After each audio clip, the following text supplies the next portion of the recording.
for the VOD. All right. Hello. All right. So what the fuck are we doing today? Why are we in hell again? What have we done to warrant this? Why are we in hell again? We're in hell. Well, me and Hayden were watching a video, which you originally pinged. I'll just let you know this is your fault. In case anyone couldn't tell today, the reason we're in hell is we're going to be talking about the Vosh drama and all that's been going on with all that. Okay. All right. Well, so now that we're all here, we can finally address the burning questions everyone's been having about this very controversial subject. I don't care. Yeah, no one cares. I don't care. No one should care. We are seeing the collapse. We're seeing the collapse of the Balkans right now. Okay, we're seeing Bosch versus H3H3 versus Keemstar versus Rev says Desu. Does that make basically the artist that drew that art of that VTuber Matsuri? Does that just make that artist like Gavrilo Princip? Well, that's World War One. I was thinking more of a Kosovo scenario. Okay. Where this discussion may or may not lead to genocide. We're not talking about that today. Instead, we're going to talk about something else, something we probably have something we can actually respond to and have a conversation about. How do I disable hell? How do we get out of hell? There we go. We're going to be watching the video from Super Dude, the masculine gentrification of anime romance. All right. Yeah, me and Hayden were watching this, and I, admittedly, the first 15 minutes or so, I'm just like, it's a video. It's a video. It is what it is. Mm-hmm. I didn't hate it. Mm-hmm. And then the next 5 minutes, I proceeded to be like, yeah, because I sent this to you because I saw a lot of people like talking about it. I sent it to you and I don't know, maybe I hadn't watched it, so I was like, I don't know, maybe we should watch this on stream or something. I'll check it out later. And you're like, I don't know if there's really much to say here. 5-10 minutes later, you just like say to me, I'm angry right now. Wait, I think I said this is me. Moomy was so pissed off. You talking about shoujo? You talking about shoujo romance? We're talking about anime romance in general. Oh, I was gonna be like, yo, why don't we get Colleen? This is their wheelhouse. All right, get the manga rec army. Yeah, we definitely have that poll. We can get Colleen on right now. All right, I'll reach out to Danny, and Danny will reach out to Colleen.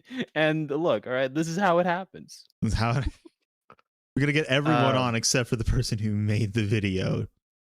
Yeah, so we only got like halfway through. So you add them in the title? You gotta add them in the title. Gotta add them in the title. Moving out. Yeah, add Super Dude in the title, so they know that we're talking about them. We're not cowards. So yeah, you only made it like halfway through the video before you were like, yeah, we could watch this on stream. Before we just had to like go. Before we had to go like stop and watch. What were we watching earlier?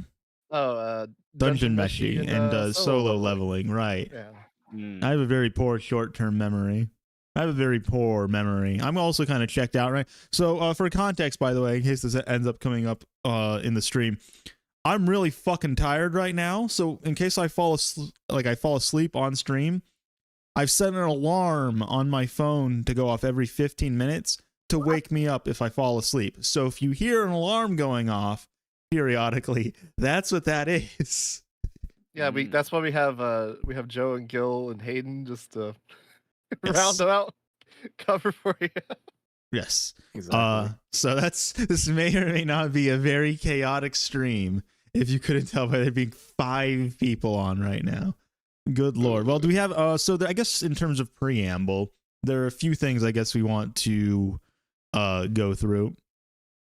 Okay. First and foremost being I don't know, we could start with the description, then I want to read this pinned comment here because it kind of addresses the title, and then I guess we'll set the stage for the video itself. Wait a minute. Can't you get Inoku? They reference Inaku. Yo, Inaku mentioned? Let's go. Lex Torres is also in this video. Yeah, get Lex. Everyone is here. Just get everyone. Call in everyone. Just get everyone. It just becomes like a wall of noise. I'm just thinking like it's like that Darren Aronofsky movie Mother, where it just turns into like a nightmare of like a bunch of people all in this tiny house just crowding around. It's just utter chaos. There's not even enough Fugies on screen anymore. There's not. Yeah. We eventually just murder a baby as a metaphor for Christ. I don't know. I think Shabes is mad that we infringed on his copyright. I put not good. You put not good. I told you to put no bueno. Oh, true. I should no bueno. You should have put no bueno. So let's see. Good. Nope. What's this? What's this description say? Hey, hi, hello. This is a video about anime, specifically anime romantic comedies and how I love them. Okay. The way he like catalyzed the anime, I thought he was gonna like make a joke about how it's like an acronym or something. It is interesting that he loves them when right. I would not have gathered. I mean, I gather that from his opinion on specifically Kaguya-sama, but the way that the video is framed, it definitely does not come across that it's a love letter to romantic for context, comedy. this channel doesn't really do a lot of anime content. I think there's only like anime related video really. A lot of it's like video game related stuff. So we have Third Spaces in gaming, Alan Wake 2, Grotesque History of Zombies, stuff like that. But so this is like their first anime video. And after this, they will no longer make videos on anime. Yeah, I looked at the videos and like, I looked at the description of the videos and I scanned through some of them, but like stuff isn't cited. They do reference other YouTubers. I mean, they referenced Ina and Anime T and Scamboli and Lex right there in the description, at least. Yeah. Right? At least two of them have been on the Weeb crew. Why are you not pulling them in? Why are you pulling Gil and I in? Do they talk about isekai in this video? You're in this. Well, you are in. You're in this server, so you're in this channel, and we can just ping you. If they were in this channel, I think Lex, they're like watching like Apothecary Diaries or something right now. I like to imagine that like Joe and I join the VC and she's like, isekai? We're like frothing at the mouth, just another like isekai rabid dogs. See, I thought Joe, I thought you liked Bloodsport. I thought you wanted to be in the drama. I like watching Bloodsport. I don't like being part of it because the chances of getting doxxed increase significantly when you engage in blood sports. It's true. Super Dude is well known for doxing. That's a casualty in internet drama. Is just getting right. I like talk shit. I don't like get hit. You know, the second part of that statement is not me when I sow versus me when I reap. Sorry, turn down your volume a little bit. Eggmeth says that you're am I a little loud? I'll turn myself down. I just want to mention because you mentioned his channel. Hayden earlier mentioned that that there's a timestamp consistency, which is a little peculiar, but also this guy only started like a year ago. Damn, that's kind of weird. Well, he's got 5-year-old videos, or one 5-year-old video, but I don't know what the fuck that is. Yeah, I'm not sure. Is this guy like exist on YouTube before this? And then that's like the thing. I don't trust anyone who just comes out of the gate and starts making like video essays. Like you've been making videos for a while, and we just don't know. What is his history here? Because it's if you go down, right? Literally 11 months ago, first video essay. It's like what the If you go down, oh yeah, he joined in 2013. He might have been making other content before this. But if you go down, like Knowledge Base Games has 1.5 million views. Right. So it's not that insane for him to have 43k subs. Maybe I'm not surprised by the subscriber count. Honestly, this is just a good example of why you should make video essays about games instead of anime. Yeah. They just do a lot better. I mean, unless you're making an anime video essay about something like this, which will draw the ire of anime's third largest YouTube podcast. I don't even know if we're top 10. Not just even behind Trash Taste and the other one, the Storm Anime podcast. Podtaku. Yeah, behind Podtaku. Podcast. Remember Podtaku? Just behind Anime Dream. Anime Dream. Rant Cafe. Minecraft? See, we should have been a video game podcast. Well, no, otherwise it would be so much easier. That's the problem. You make video game video essays, but you do not make video game podcasts. Nobody listens to video game podcasts. Yeah.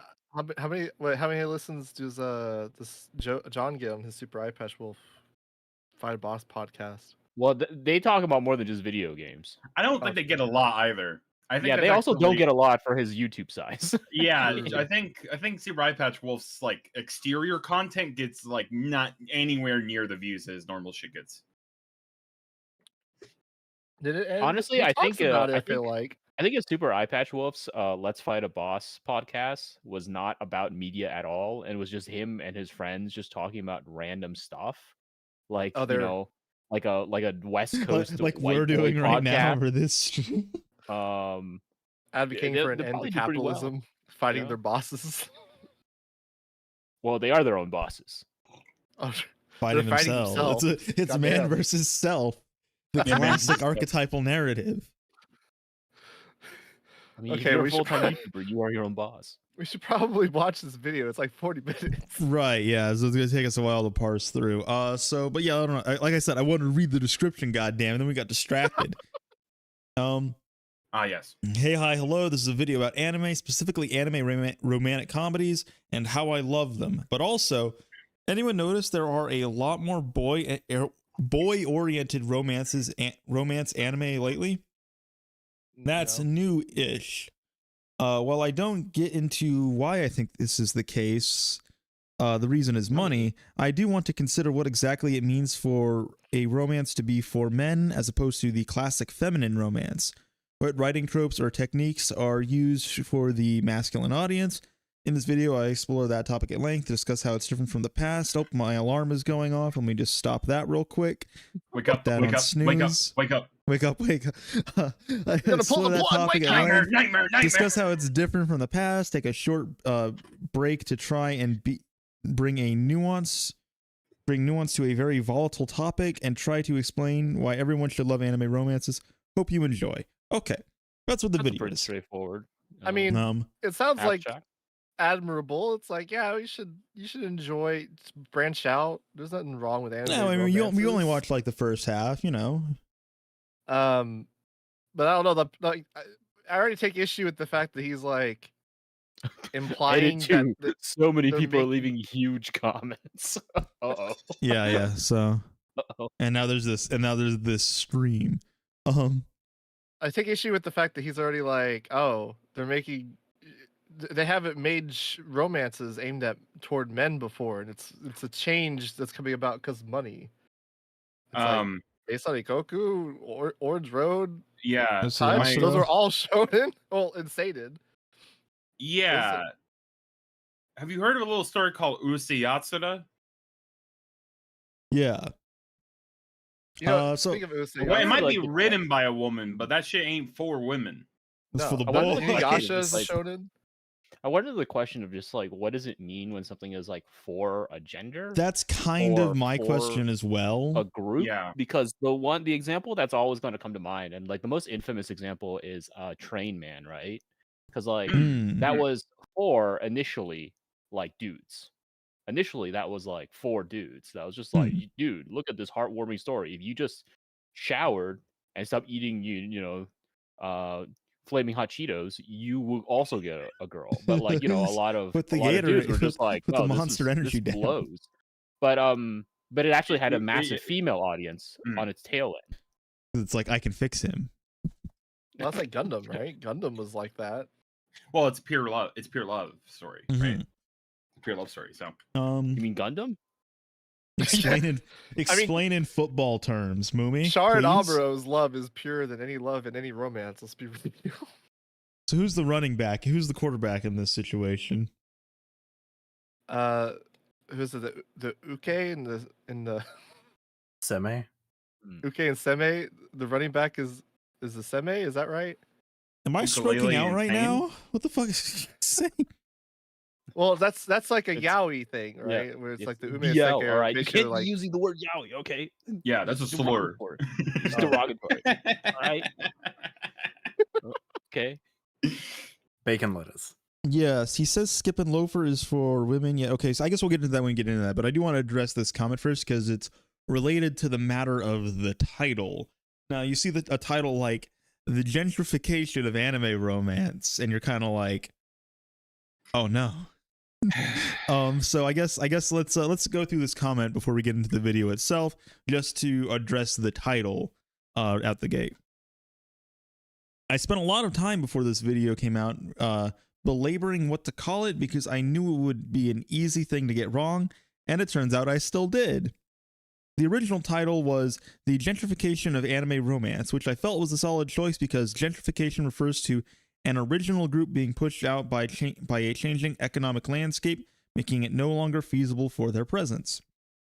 The 2000s era shoujo romance is very rare nowadays, and instead we have more romances that cater to men, which take up oxygen that used to go to shoujo romances.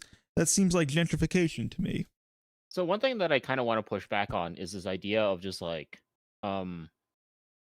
the claim of 2000s era shoujo romance is rare nowadays is that like, maybe it's rare nowadays because it's been replaced by 2020s era shoujo romance, you know? Mm-hmm. Yeah. Yeah. 2010s era shoujo romance, yeah. Also, I'm not even really sure. I'm also not really sure how rare. But it's kind of like so an example that would come to mind, right, would be like isekai. Like early 90s isekai doesn't exist today because the 90s isekai ended. nowadays is a different thing. Yeah. I also don't know how it's a confusing start point. Yeah. I also don't know how rare it is because it's like, or how much I should say how much more rare it's gotten because it's like, I mean, we're comparing it. Yeah, this is why we in the video we're talking about like Oron High School Host Club. Colleen will set us straight. And what's the other one? Kimi Todoke, Wallflower. So that's like 3 over the course of like a decade. So the one that comes to mind is what is Ore Monogatari? Ore Monogatari is a good one. Our love story. Yeah. Like that one's pretty recent. 2015. I mean, that was a while ago. That was almost 10 years ago. There was like a boom, like in the mid 2010s, where you had something interesting is happening, and I'll sort of mention this now because it's possible that there might not be another moment to mention this. But one thing that I feel, I guess this is how I'm going to tie it back into isekai. Anybody who knows like a general understanding of isekai nowadays, right, will know that like it comes from Shousetsuga Ninaro, Kakuyomu, to a lesser extent places like Arcadia, etc. Yeah. So it comes from like online web publishing. One thing that might not be as noticeable unless you're like really active in those spaces is that there's actually kind of a push, not a push, because that implies that this is like intentional, but like there's actually kind of a move away from like isekai stories now.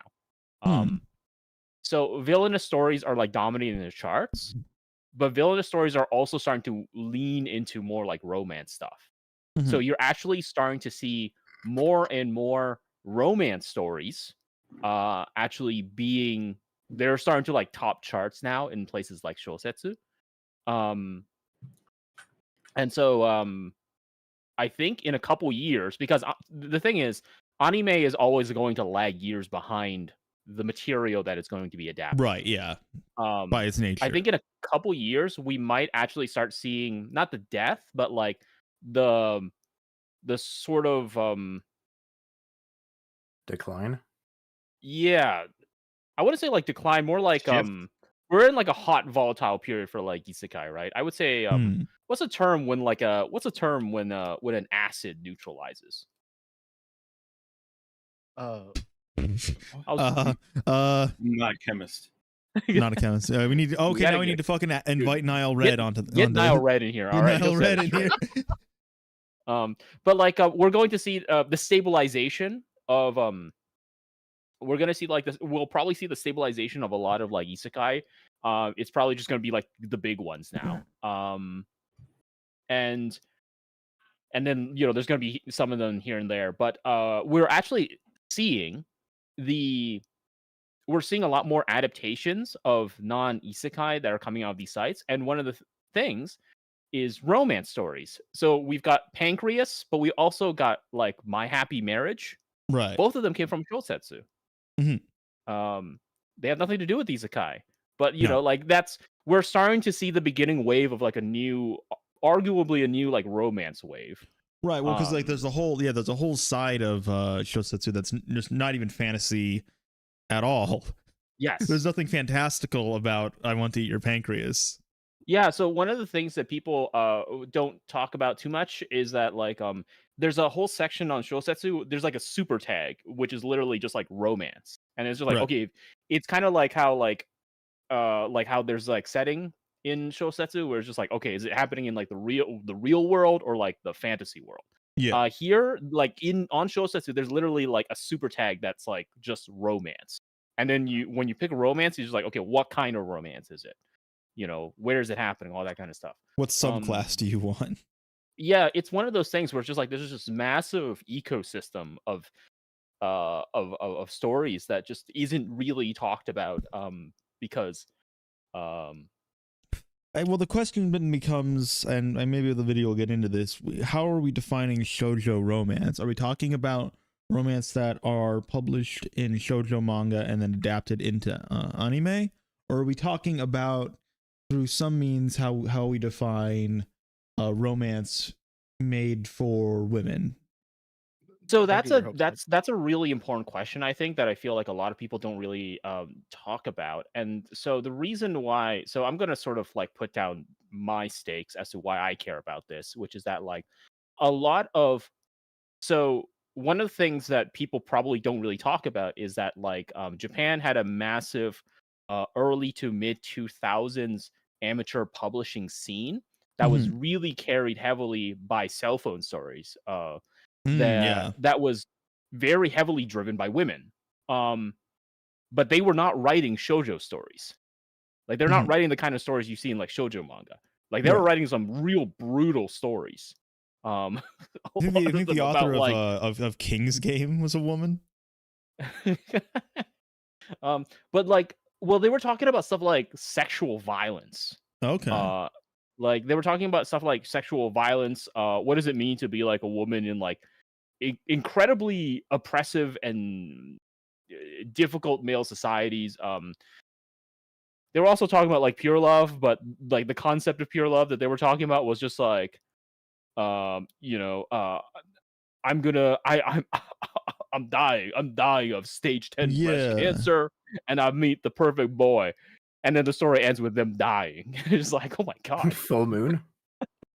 Oh, damn. It's interesting. I feel like the rise and like I guess fall of cell phone novels has very much been ignored, in part because apart from Osama Game, I'm not sure if any other anime that have their source material be a cell phone novel. I guess maybe Vlad Love. Maybe. I don't know if that I'm trying to think of one.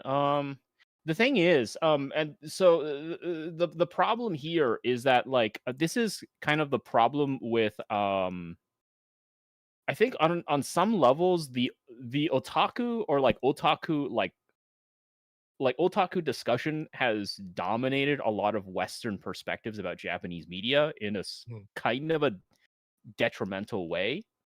Because like when people talk about like, okay, what is lesser discussed like Japanese media, it's always like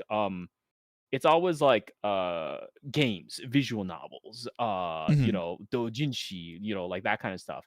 But there's like a lot of people kind of keep forgetting that J-dramas were part of the great cultural arm of the Cool Japan Project. And that's something that you don't see people really talk about, except out of like a very quarantined and isolated part of just like Japanophiles. Right. Like they literally just have their own communities of talking about like J dramas and whatnot. And the thing here is that like cell phone novels, the vast majority of the financially successful cell phone novels would go on to become like J dramas. Yeah. And so more so than anime. Yeah, so like we don't really see like anime, but like J dramas are still an incredibly massive and important and valuable side of this whole debate. Yeah. So it's Now let's address the next paragraph. Well, okay, so God, we've been at this for almost 30 minutes. For over 30 minutes. Let's get on. Yeah, let's. Do we just want to start? I mean, okay, so let's just quickly go through the rest of this comment. Just read the comment, no comments. Yes, okay. That makes sense. Yeah, no commentary. Issue is gentrification is a negative term which caused a lot of people to assume I think this is a bad thing, and I super don't. Okay, no, I need to address, like, I think I know what they mean, but I don't think they're saying gentrification, like the phenomenon in terms of urban planning, isn't a bad thing. I think they're just talking about this phenomenon of more like male-oriented romance stories. What they're using gentrification to describe is what they're appropriating the term for. Is that they don't think is a bad thing. Okay. I love Kaguya-sama. I'm using the term gentrification because of clickbait. That's fine. That's fine. Look, all right. I understand the grind. Yeah. I love Kaguya-sama. I like Komi Can't Communicate, and I like The Dangers in My Heart, though I also make space for more feminine romances like Skip and Loafer and Sign of Affection. I love all of them, just not really the pandery ones. I'm really uneasy about this concept of like a feminine romance because like it kind of reminds me of what was that, like there's that video. Redo of Healer has a half female male audience. Like, what do you mean by that? Well, it kind of reminded me of this video, anime's biggest problem. Oh yeah, women. And I watched this video and I was just kind of like, this is like a very liberal understanding of gender. Yeah. And I'm wondering maybe this video will fall into that. I guess we'll see. So yeah, the title needs to change to be more neutral towards this shift as the video is meant to be received. Though I do knock Dress Up Darling's representation here, it's certainly not special in its problems. And there are a lot of shows, and the alarm is going off again. Snooze button. 4 out of 7 ain't a bad score. So I don't understand that. What does that mean? Who scores out of 7? Dress Up Darling a 4 out of 7. Who scores out? Okay, this is the biggest problem that I have with this video right now. Who scores out of 7? So hopefully this goes some way towards explaining the reasoning for the original title. Hope you understand my meaning. I changed it back, lol. Hopefully this pinned comment is enough of an explanation. Yeah, I could imagine taking the word gentrification out of the title would probably have a negative impact on your CTR. Fair enough. Edit 2. Also hijacking my own comments to say so many people are leaving huge comments, and I think that's great. I can see that compared to the video game sphere, anime people are way more likely to discuss the topic, and that's great to see. Loads of people disagree with my assessment, and leaving such detailed, thoughtful, and importantly not rude comments is a delight. Love reading them, even if they're full of perspective that run counter to mine. I genuinely never met a single woman who liked Dress Up Darling before this, and the DD fans are representing in the comments. Love to see it. The world's a big place. I don't know what DD is. A woman wrote a article in Polygon talking about my Dress Up Darling and how she thought it was an interesting portrayal of like female empowerment in cosplay. Yeah. Women, there are probably a lot more stories than you would expect that are written by women than I think a lot of people are aware of. Kodomo no Jikan. I'm kind of getting the vibe, like, I guess we'll see in the video. Oh yeah, the ultimate girl. Oh no, the ultimate girl. No, girl boss anime. I thought it was weird he singles out My Dress Up Darling out of all the shows he could singled out, because I'm like, this is probably... It's possible that like a ton of responses are from My Dress Up Darling fans, because like that show does have like in the video, because he does like focus on like shitting on My Dress Up Darling for certain like things. I didn't get deep into that. I just saw some shit about it, but It's like really of all the shows you could have picked, like you picked this one, which is the weirdest. Maybe it's just because like a lot of people liked it, so he picked it up as opposed to other shows. So I haven't seen this video. Do they mention that the author of My Dress Up Darling is like a woman? I haven't got that far. Okay. I guess we'll find out. We'll see. This is kind of specifically about their experiences based upon field interviews with other women. Like, this is kind of reminding me of, do you remember when back in like 2018 when Jacob Chapman,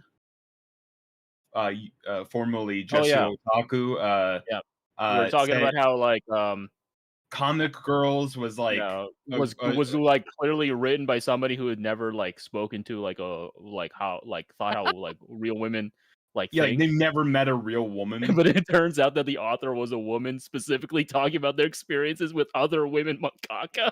Yeah, like literally, like the author is a woman basing it off of their experiences talking to other women. There's that classic Jeff Thu tweet about Nekopara. Oh, Nekopara, yeah. And then one of the most devastating clapbacks I think I've ever seen on Twitter.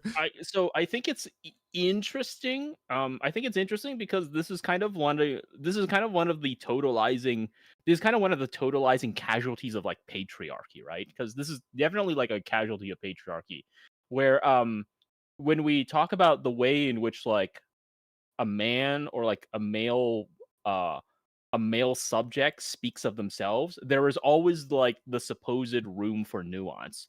You know, this man versus this man versus this man. Like they're all men, but they're all men in very different ways. And like narrative thus, you know, dictates and demonstrates how men are different. And so like they get that privilege. That is like literally like an element of male privilege implicit within a narrative. But consequently, like the consequence of that is that like when it comes to the depiction of women in the desire for solidarity, there is also the deep symbolic violence that occurs where it's just like, oh, women would totally not be like this. Right, yeah. You know, like there's this idea of just like, okay, there is like the sort of violence that emerges that like if you depict women as something that is like not strong girl boss power, clearly that's not from the perspective of a woman, you know? Like there cannot be these alternative depictions of them and some such. And so it's weird. It's a weird byproduct, I think, of you know, patriarchy. As strange as it may sound. So with all that out of the way, let's hit play. I think we need to watch this at 2x speed, by the way, because we'll just never get through the video otherwise. Hello, I am Super Dude, and I am back once again with something a little different. I don't like watching 2x speed, but that's necessary. All right, how's the audio on the stream? We're reacting to the video, so if you want to watch the video, storytelling I've always been just go watch it in from childhood to now. I'm not sure why this was the case, but I was never really comfortable with shows that featured real people in them. No Sesame Street, no Drake and Josh, no Destroy, Build, Destroy. Okay, that one was a little bit fun. For me, from a very young age, it has been animation. All right, is the video audio itself good, guys? I just want to cross that off real quick. Slightly quiet, but it works for talking over it. Okay. All right, now we're gonna do the challenge mode of setting it at 2x speed. Strap in, everyone. We're going Sonic speed. Buckle up, Buttercup. Buckle up, Buttercup. This is what happens when we just get off topic really easily. Subs. Yeah, we'll do subs as well. Yeah, good. Thank you for reminding me. That's a good idea. Can you see the subs? And then I'm gonna like drag them so that you can do that. I'll put them up here at the top left, which may be an unusual spot for subtitles, but I don't have anywhere else to put it between all of us down here at the bottom and chat in the top right. Will it stay there though? That's the question. That's the. Growing up in the middle of the forest, there weren't a lot of options in terms of kids programming, so we made sure we got up early in the weekend for those mind-blowing weekend cartoons, since they were such a luxury. But we weren't waking up early for Dragon Tales or Between the Lions. Okay. We were going for the big ticket items. What? This was your idea, wasn't it? Maybe 1.5 speed. Well, let's do 1.5. Wasn't my idea. All right. That might be more intelligible. Kirby, right back at you. My particular brand of Teenage Mutant Ninja That's Turtles, better. Yeah, whenever my sister was watching. And a couple of shows that would haunt me years later when I would see Sailor Moon and realize, oh, it's like that Mew Mew show. Because it turns out there's a name for that sort of show. This was my first encounter with something that would be with me for the rest of my life, anime. I was barely out of my diapers when I first started watching Saturday morning cartoons on Foxbox, later named 4Kid.tv, because the .com boom was happening. Does any of you guys remember wearing diapers? I don't. No. I don't. I was potty trained before I was like 1 year old, so I wouldn't. No, I don't remember wearing diapers. Yeah, I have no memory of wearing diapers. In 10 years, I will. when I go back to wearing diapers due to my chronic incontinence. And now he sounds like one X Speed Destiny. God damn. I didn't know what anime was. I just watched cartoons, you know? It was only later in life, around late middle school, that I was reintroduced to the supergenre, with the likes of Full Metal Alchemist, the original, be clear, not Brotherhood, Sergeant Frog for some reason, and Ouran High School Blues Club. I honestly couldn't ask for a better reintroduction for where I was in my life. Full Metal and its brother series, pun intended, are some of the best anime to ever exist and really show some of the strengths of this form. The other two shows show a different aspect of anime, which was its sense of humor. Sergeant Frog's English dub changes things aggressively to make it a lot kookier, and Ouran is similarly goofy with a style of humor which you would not find in similarly aged shows for kids in America. But it's important to remember, I will reiterate, English, so this is still... there might not be a lot to say for the first 10 minutes or so. Yeah, but we can't just get all just like my personal experience with anime. At least for the intro, and then he kind of delves into. There's an interesting comparison to romantic comedies and Rick and Morty. No, Lex, we are now almost 2 minutes into the video. Like we just started the video itself. A style of humor filtered through an American lens. Don't lose track of that. It gave me a good grasp of both the ambitions of anime and its creature comforts, as well as how it's Americanized. What I wouldn't learn for a few more years is anime has another side to it that I've never quite... I was going to ask why does he need to talk about his history with anime, but I guess in fairness to him, this is a gaming channel. Yeah, that's kind of what I was thinking as well. Like maybe you like yeah, want to like I explain. can't like I feel like it's a little bit like disingenuous for me to be like, don't like why the fuck who cares about your experience with anime? But okay. Not anime watermark. I love the good spot. Yeah, let's go to mention it. Yeah, there's going to be a lot of 9 anime. Oh no! The recommended video was how Miyazaki writes women all caps, and it better start off with an Oshi quote. Oh hell! That's a dangerous idea, Miyasa. Women all caps is just inherently funny. Like just inherently. Women! That topic much later. So all of that happened around 13 to 14 for me. So aggressive. I'm now 26, and I've been on again, off again with anime for most of my life. But recently I started getting real deep into it, because there's just so much to see. There are a lot of great anime, of various genres, animation styles, and story quality. It really is a super genre of its own. So what exactly is it about anime that I want to talk about? How is Bochi the story quality genre? Why do you... Is this a term that I'm not familiar with? Is it like a video game thing? Like a TV trope term. Super genre. Usually in anime analysis, they use in anime analysis they use the term medium genre, medium-genre. Composite genre containing many subgenres. Screenwriter's taxonomy? What?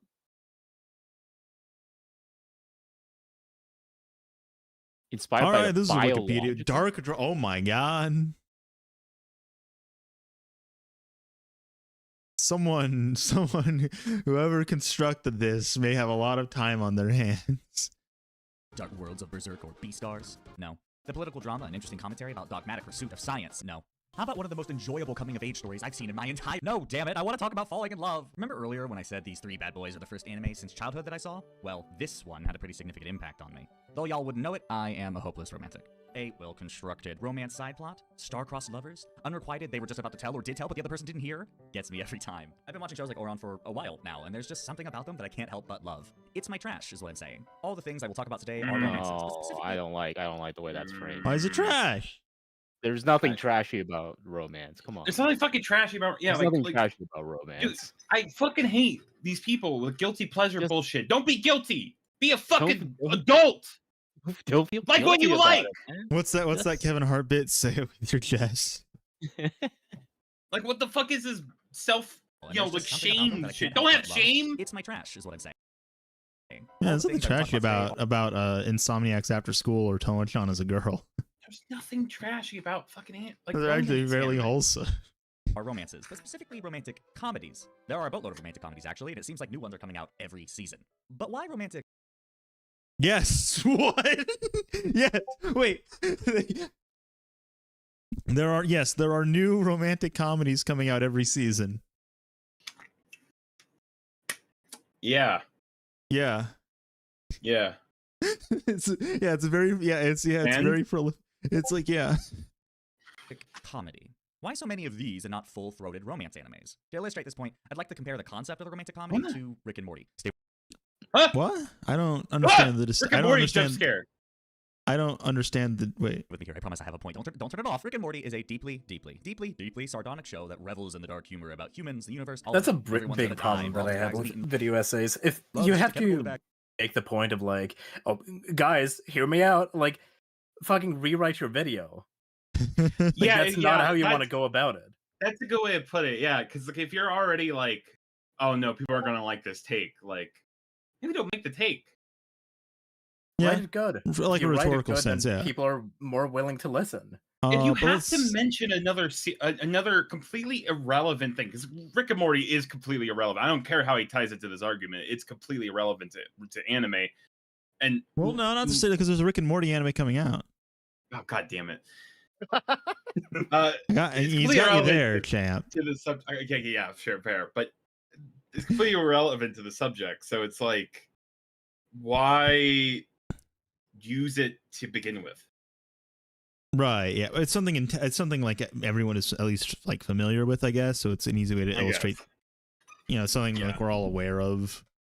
I tell you to reproduce. Nothing's real, blah, blah, blah, blah. That's what it's saying with its words, but that's not all the show is. As much as it wants to convince you otherwise, Rick and Morty is also a rather sincere show, with characters having heartfelt moments of great sadness, joy, love, and care for each other. But wait a minute, this feels a lot like sincerity, and if we're sincere all the time, that will clash with my ironic detachment, Rick would say, and also some people in the crowd. So we gotta do some comedy, gotta have the comedy to mix it up. Romantic comedy is much the same. Falling in love... Okay. I don't know if that's the same. No, I don't know if humor not. in anime, especially romantic comedy, isn't really ironic, at least not in the way that like something like Rick and Morty is.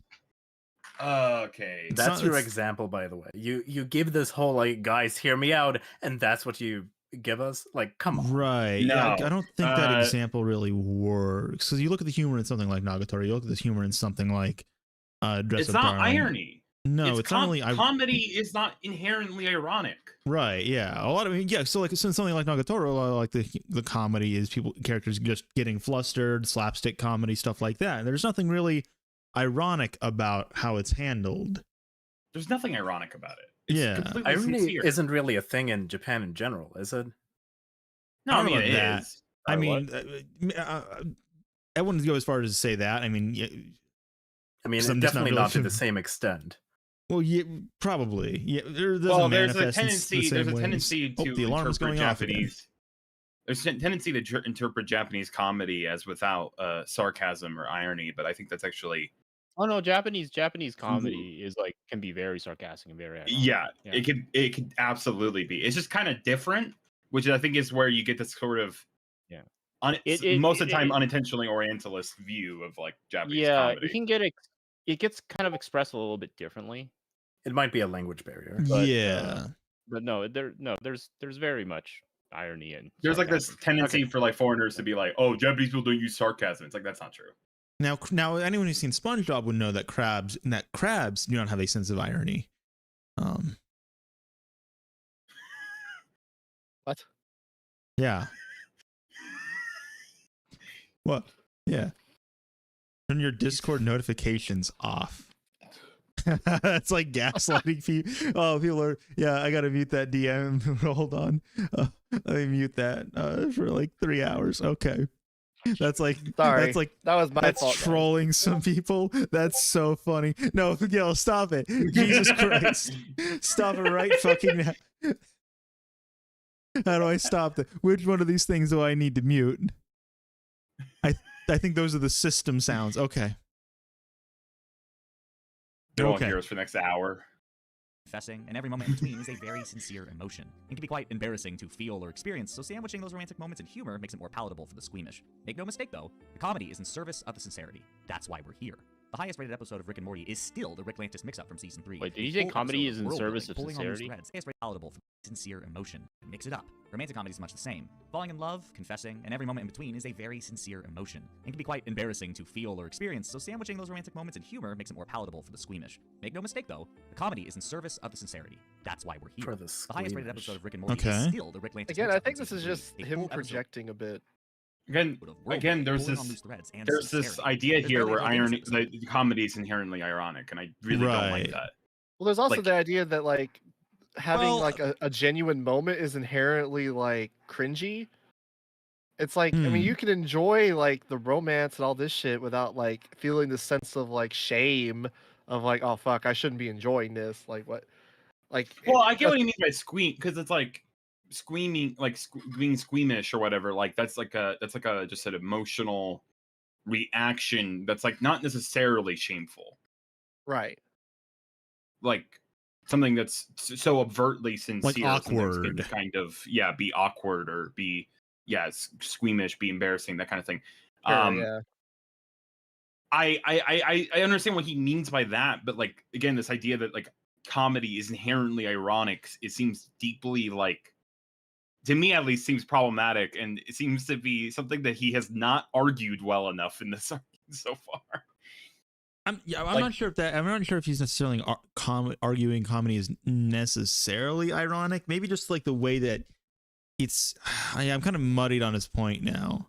Maybe he's like arguing that the irony of Rick and Morty is similar to the comedy of like romance series and how it like creates levity, not so much as like it being ironic. Right? Okay, right. Maybe. Yeah, that'd probably be a better way to put it. It's a way to diffuse situations, essentially. Right. I don't understand why there's a Rick and Morty section here. What the heck is going on? What is going on? True jokey jokes are more thinkers that aren't meant to make you laugh so much as go, oh. Romantic comedies as well. We want to see the cuties being cute together, but the funny brings our guard down so we can appreciate the reason we're all really here. So yeah, long story short, Rick and Morty is exactly like romantic comedy. I will not listen to anyone's clapbacks. For this video, I started out kind of just wanting to talk about my favorite rom-com, but there is a trend that I and others have noticed over the last several years, linked to the original AnyTubers that pointed this out to me, that I've been thinking about a lot lately. Y'all may have noticed that I am a man, and clearly that means I'm a bit of a weird sell for rom-coms, but recently, some rom-coms have started adding more, let's say, boyish elements to its plots to draw in a more masculine audience. I will just recently. Like, wouldn't this? Well, I'm confused here. It's like, wouldn't this apply to Kaguya? It does. And I don't know if there's that much separating Kaguya and something like Dress Up Darling. Well, we'll get to it when he talks about Kaguya, because he has a point about basically it capturing both perspectives, like the best. So does Dress Up Darling. Like, I guess it doesn't capture both perspectives. Checkmate, Moomy. Checkmate. But no, you would not be able to last in a debate with Bosch. I mean, maybe now he could, because he could just bring that thing up. Oh yeah, that's true. The horse. He could just bring the folder, the to be sorted. Play a horse noise every time that Vosh makes a point. Consider the following. When he starts like just overrunning your argument, just speaking really fast, you're like, gish galloping. I understand now. It all makes perfect sense. Emphasis on the galloping. Galloping. Female-oriented, and discuss how these intended demographics influence the show or manga and shape the rom-com as it progresses. This is the gentrification of anime rom-coms, an examination through consumption of this trend, and my feelings on it. Now, to start with this bothers me. What? This is the gentrification of anime rom. The lack of a drop shadow. Yeah. I'm triggered. I don't know why gentrification was like so like intricate, but the rest of the text. Yeah. Through consumption. It looks like it's actually kind of a fucked up thing I've noticed when it comes to like putting the title of your video in the video, because then you're like locked in, and if you need to change that title because it's not good, dude, that's why I never do that. I'm just like, there's no way I can. I did that once. Yeah, twice. Also, I don't know what to call this video. It's the vid. Yeah, it's a good punch. Yeah. And my feelings on it. Now, to start with a disclaimer, pretty much every maybe he added that at the end. Video is published in male-oriented magazines. Shonen or seinen are mangas targeted towards boys and young men respectively, whereas shoujo and josei are manga targeted towards girls and young women respectively. This is kind of the end-all be-all for what genre a manga or its corresponding anime is considered in. If it came from the corresponding book, it's in that genre grouping, no matter the conceivable overlap. This is our first Yuri on Ice, not a shoujo, not a josei, by the way. Okay, let's roll that back real quick. Let's review. Towards girls and young women, respectively. This is kind of the end-all be-all for what genre a manga or its corresponding anime is considered in. If it came from the corresponding book, it's in that genre grouping. The end-all be-all for what respectively, whereas shoujo and josei are manga targeted towards girls and young women, respectively. This is kind of the end-all be-all for what genre a manga or its corresponding anime is considered in. Dude, that's why I'd say it's the opposite. Genderless. It's not the end all be all. I'd say especially in terms of the modern, like in terms of seinen and shoujo, not shoujo, shonen manga at least. It's really not the end all be all. You have a wide variety of stories being published in these magazines to the point that they've almost basically become empty signifiers. Like when you have a story like a Cheese Sweet Home being published in the same magazine at the same time as fucking Vagabond, it kind of like loses the idea that these are homogenized stories because they're being published in similar kinds of magazines. I think loses its weight.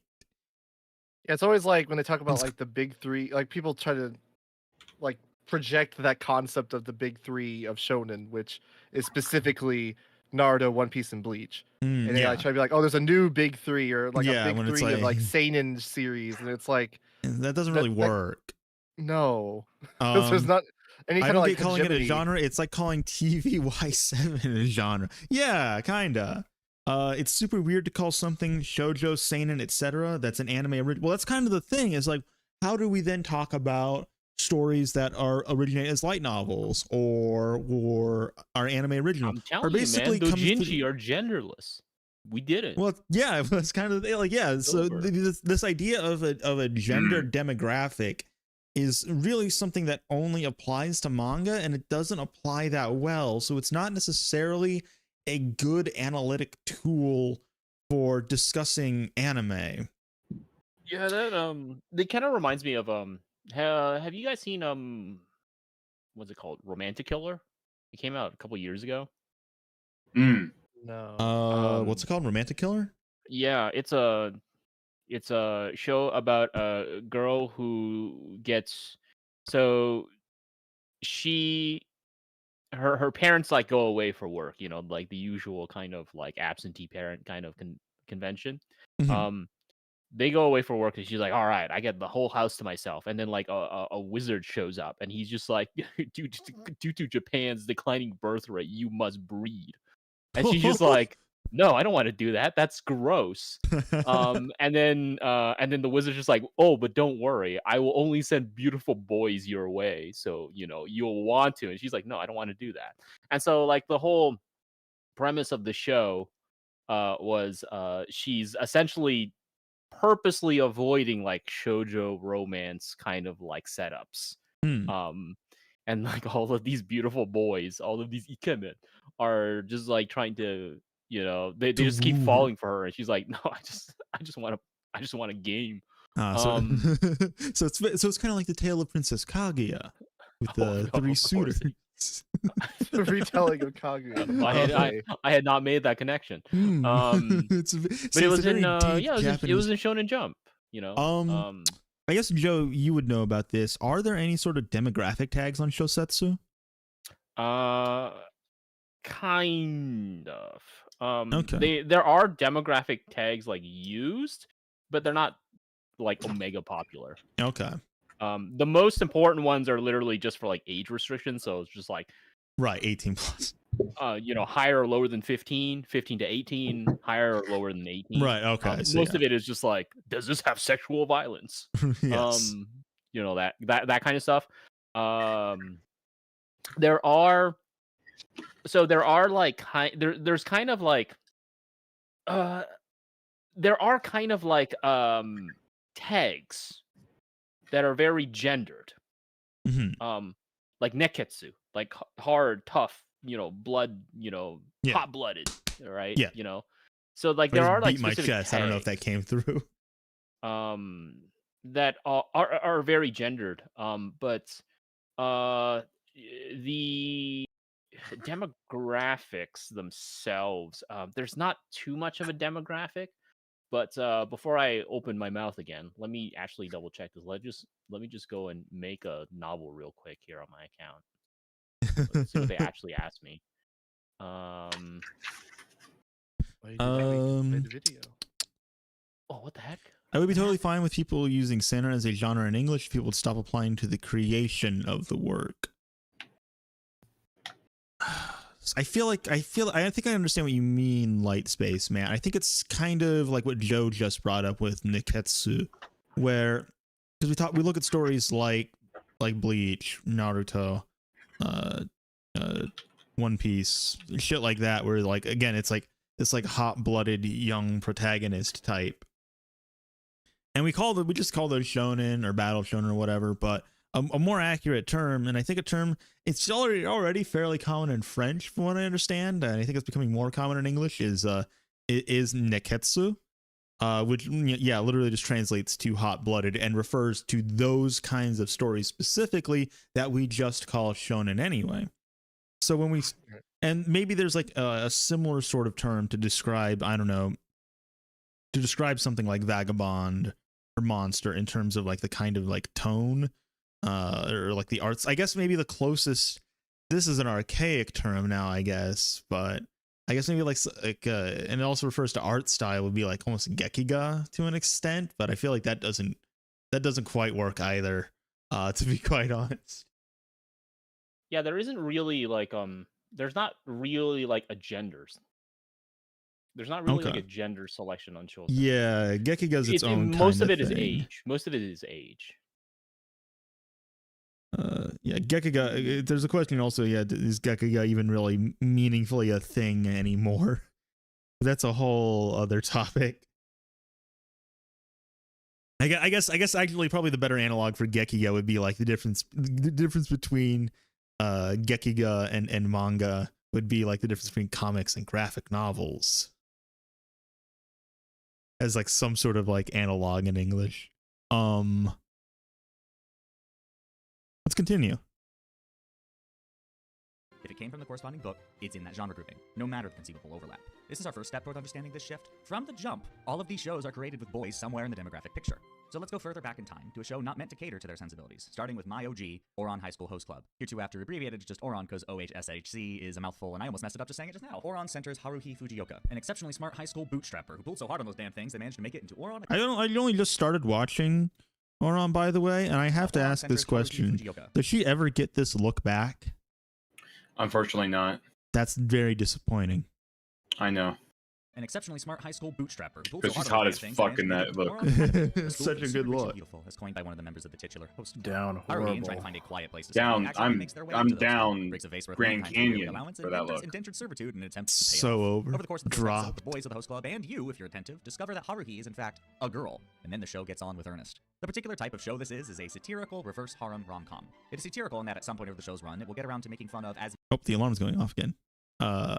Many of the tropes found within the rom-com genre as possible. It is satirical in that at some point over the show's run, it will get around to making fun of as many of the tropes found within the rom-com genre as possible, even some of the grosser This is ones. already like touching on the thing I hate. Make fun of it. I think it embraces it pretty wholeheartedly. A girl, and then the show gets on with well, her. Yeah, The so type of show this is a satirical. Mumi and I were talking about this. Basically this idea of I like this show, so it's a parody, even though it's doing all of it's a similar thing to like shows are doing. Like Konosuba, where it's like people can't describe Konosuba as like a parody or a satire of isekai, but I don't really think it is. I think it is just doing the tropes in a comedic way. A satire or parody would almost seem to imply like a degree of critique to them, which isn't. I can't really say if that's the case with Ouran because I've only seen like 4 episodes, but it's not really the case with something like Konosuba. In general, a lot of stuff people describe as parodies, that's not really the case. Well, people did that with just like, a defense Free. mechanism. People did that with Free too, right? Like they're saying here, like, oh, well, there's like beach episodes. There's 2 of them, but it's like ogling the men, and it's like, well, yeah, that's what people said about Free too, but it's not like there's not any kind of like commentary being made. It's just that for the opposite gender or the opposite like attraction or whatever, however you want to say it. Like it's like how would you satire like like bishoujo character, like a bishoujo character design without just doing the design essentially. You know, Yeah. how do you satire like for lack of a better term, cute girls doing cute things without just having it be cute girls doing cute things? This literally just goes back to the whole thing with like magical girls, where it's like Monica is different because it makes the girls suffer, and it's a deconstruction. It's the same thing as that. It's just we're talking about harem and reverse harems instead of dark magical girls. I found the thing. Sailor Moon. So I was looking for this thing because I wanted to bring this up. Something I think is actually really interesting talking about the term shoujo and shonen is like we talked about before, you know, like we talked about like before, like it's like the idea of it bringing it up in terms of like anime originals is kind of weird because again it's like a manga term. Mm-hmm. These are demographics for manga, but particularly they're the demographic of a magazine, right? Which I think is really important to talk about with like manga stuff is a lot of the history of manga is like most published literature is going to be influenced by the editors. Yes. And I remember something Kotani Mari said, and I wanted to look it up. So Kotani Mari mentioned that in the early forms of shoujo Japanese manga, sci-fi feminist and professor of literature to give context to anybody who doesn't know who Tani Mari is. Yeah. So yeah, scholar. Basically, she mentioned how shoujo manga was controlled effectively by like conservative male editors in the beginning, which led to a lack of stories that featured things more in line of what were okay for masculine presenting like manga to talk about, like things like war. She mentioned this in context of Utena as being something that actually starts blurring the subject, like the subjects are allowed within the medium. Zack Attack had an interesting question.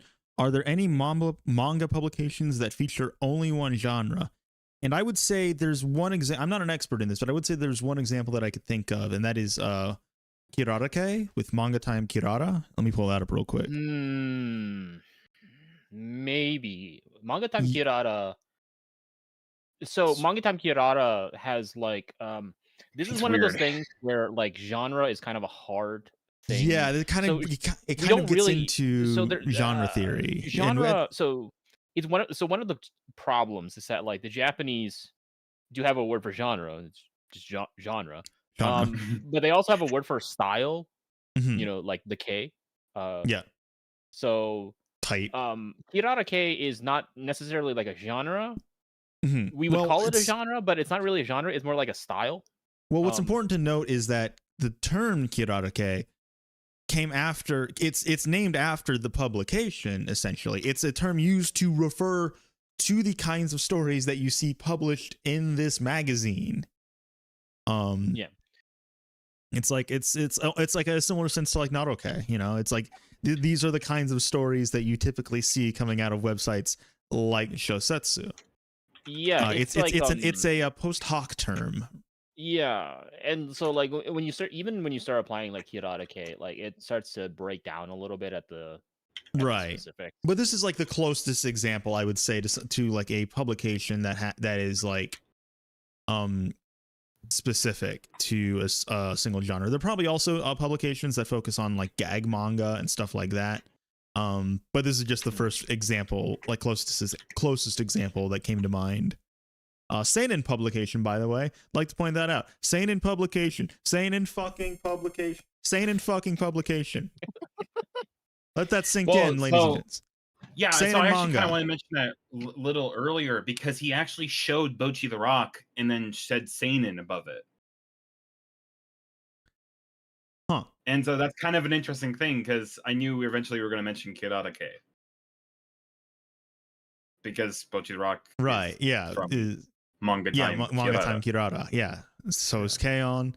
So is a lot of shit. Slow Star Yushiki. Didn't I recognize it's gonna be based on? I don't think I've seen Dojin work. I still need to watch Dojin work. It's pretty good. But you can go through this page. You can kind of see like, okay, I at least see what like the connotation for something like Hirarake is, because these stories all do have like a similar kind of feel. They got a similar vibe mood to them. You know what I mean? They got a similar vibe. Reverse harem rom-com. It is satirical in that at some point over the show's run, it will get around to making fun of as many of the tropes found within the rom-com genre as possible, even some of the grosser ones. Reverse harem is a gender-flipped harem anime, where instead of the anime being a bunch of girls that are for some reason really obsessed with this one dude, at the same time, it is a bunch of dudes fawning over a single lady. This allows Oran to cover the most ground when making fun of as many types of character stereotype as possible, with Haruhi herself being a super Again, I think I just have a lot of disagreements with this guy in terms of like what's making fun of and what's irony and like all these things. Listen, Senpai, I don't really care whether you guys recognize me as a boy or a girl. In my opinion, it's more important for a person to be recognized for who they are rather than for what sex they are. Haruhi is an exceptionally genderqueer character, all the way back in 2006. And while not everything about its representation has aged well, don't know if she's exceptionally in terms of genderqueer expression. We say all the way back in 2006, and I'm just thinking of Oscar and Rosa Versailles. Yeah, so that's kind of the thing I think is weird. Is manga like, has it shows the ignorance of the time. Yeah, manga and anime has a very long history with gender non-conforming characters. Yeah, either in terms of their gender identity or how they present. I mean, if you want to if you want to talk about like a very earnest depiction of like genderqueer characters in anime, like Tokyo Godfathers came out in 2003. Yeah. Tokyo Godfathers. You're Under Arrest has a prominent trans character. Dirty Pair 1985 has an episode about a trans character. Yeah, Sapibari-kun, of course. Dirty Pair is funny because it's just like how normalized it is. Where it's just like, what do you? Wait, why is this a problem? 10% of people just get their gender changed nowadays. I thought it was like higher than that. Even I thought it was like maybe. I think they said like 7 out of 10 people are trans or something. Like it was like, like something that was just like just nonchalantly just like, oh yeah, most people are. Well, who cares? Yeah, like, this is like why is this an issue?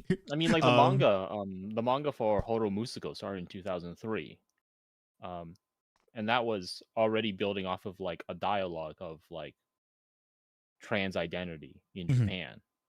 Hunter x Hunter has this Togashi stuff in general, for better or worse, has several characters that present in ways that don't necessarily conform to their gender or are just trans themselves. This is one of those, I think this is one of those difficulty, like this is one of those things, right? Again, this is one of those things that I feel like is a lot of people do this on YouTube and it kind of bothers me, which is that like the thing I care about is important, but I can't just say that I care about it because I like it.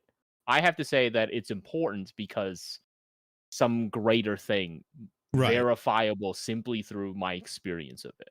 Yes. You know, growing up, I never saw like trans representation in anime until Oren. Therefore, Oren is the first one, or like Oren is like an early one. Oren was ahead of its time, etc., etc. There's like there's no move to verify whether that was the case or to what extent. Yeah.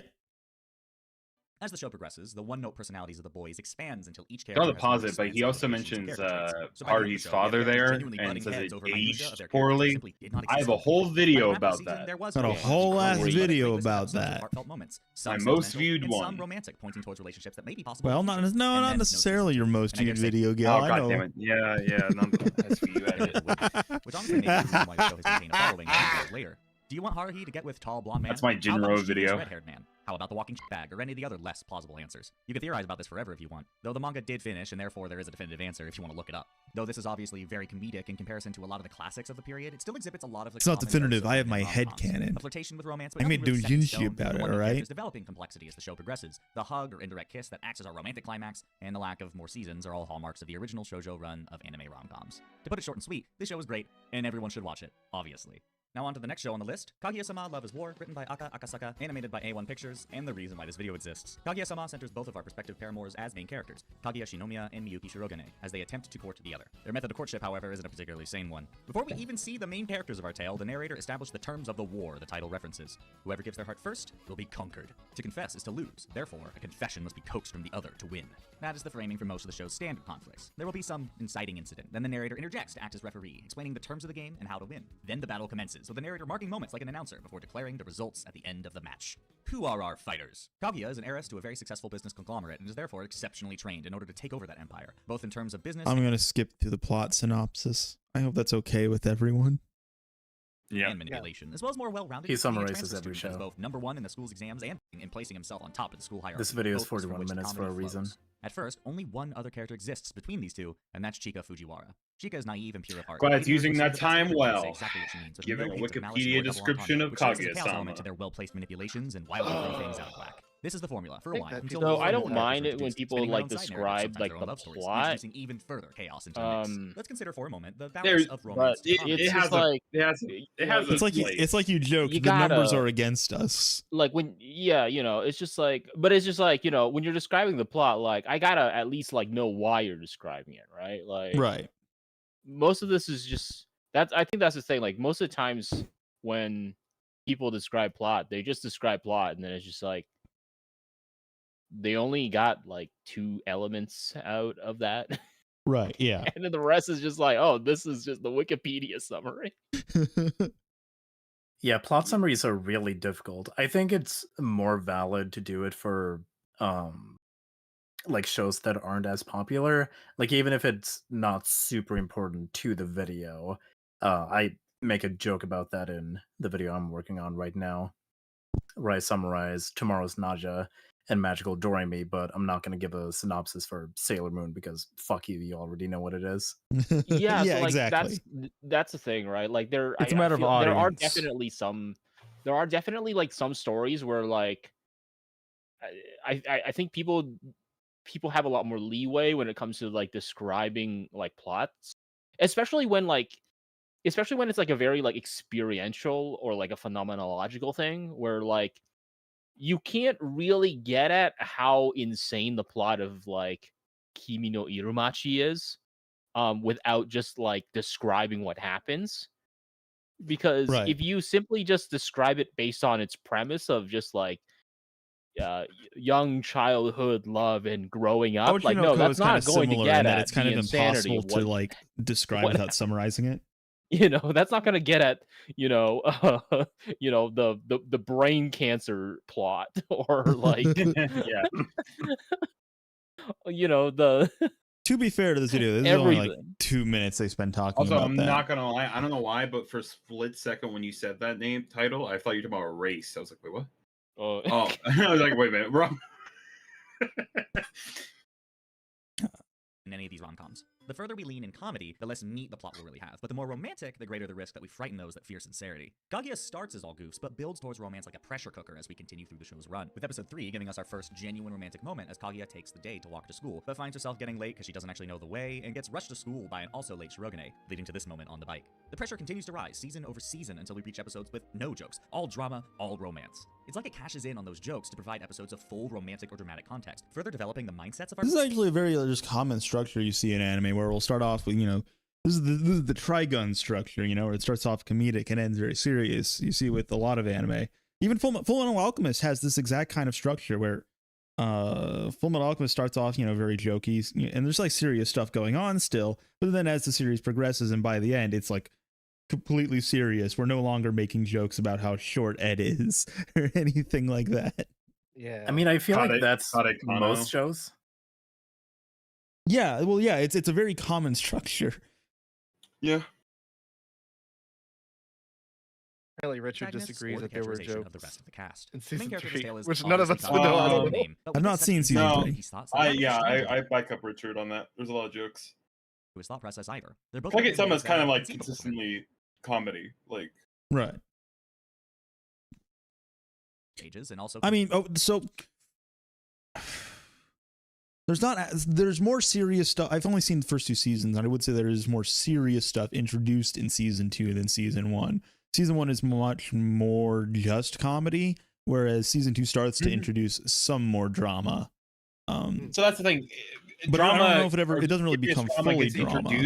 It doesn't necessarily take away comedy. Yeah, it doesn't dominate. It just adds seriousness to it. Right. Yeah. That's really it. Like instead of being more purely comedy, it just kind of increases some more serious elements. Like considers their gender dynamic. Yeah. Spoilers for an early conflict in season 1 upcoming. Kaguya is sick and bedridden. Shirogane draws the short straw for going to drop off her homework at her house. Kaguya's maid and mischievous imp Hayasaka engineers a trap for Shirogane that leads to the two leads sleeping together. Literally sleeping, mind you, nothing sexual. Is this the entirety of like the Kaguya-sama like? I hope not. Not her Oh my god! Oh, it is. The section's about to end. And for different reasons. Kaguya feels she was taken advantage of. She likes well, he kind of uses uses the like one of Kaguya-sama is what then. I think the part after this is also about Kaguya-sama. Is this the new meta? You just like describe 4 shows. If anything, he should be commended for his restraint. I mean, that's literally the meme of like this show changed my life. And you watch it. Joe, it's like our paper. Hold on, wait. He says something kind of off here. Describe 4 shows. Like, listen to what he's saying here for a second. But also not in those circumstances. So she both wants his attention and is disgusted by the possibility of her garnering that attention in that situation. Shirogane, by contrast, is aware of the trap he was placed in and thinks he was very upstanding. He did nothing sexual that night. He did not take advantage of Kaguya in any way. If anything, he should be commended for his restraint. So why all this? What? What? What do you mean by that? What do you mean by that? What do you mean by that? What do you mean by that? What do you mean by that? Listen. I'm just saying. He should be commended for not committing sexual assault. If I'm just saying, if I was in a similar situation, is it just because he talked about Oron? I want to say it's just because he talked about Oron. Yeah. When he said he commended for his restraint, I did a double take. I was like, wait, what? Can you I'm sorry. Can you pull this up? Let me see. This 2-second video.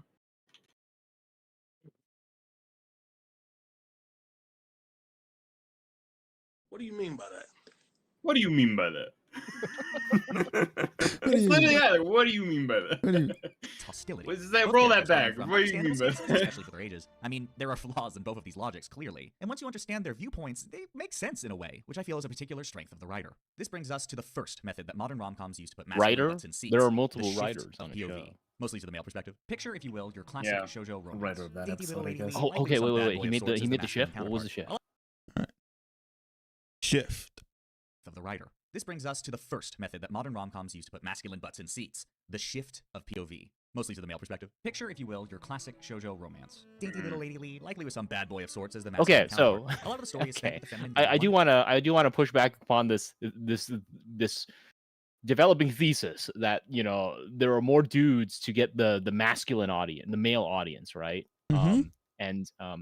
Historically, anime and manga have never had to do that.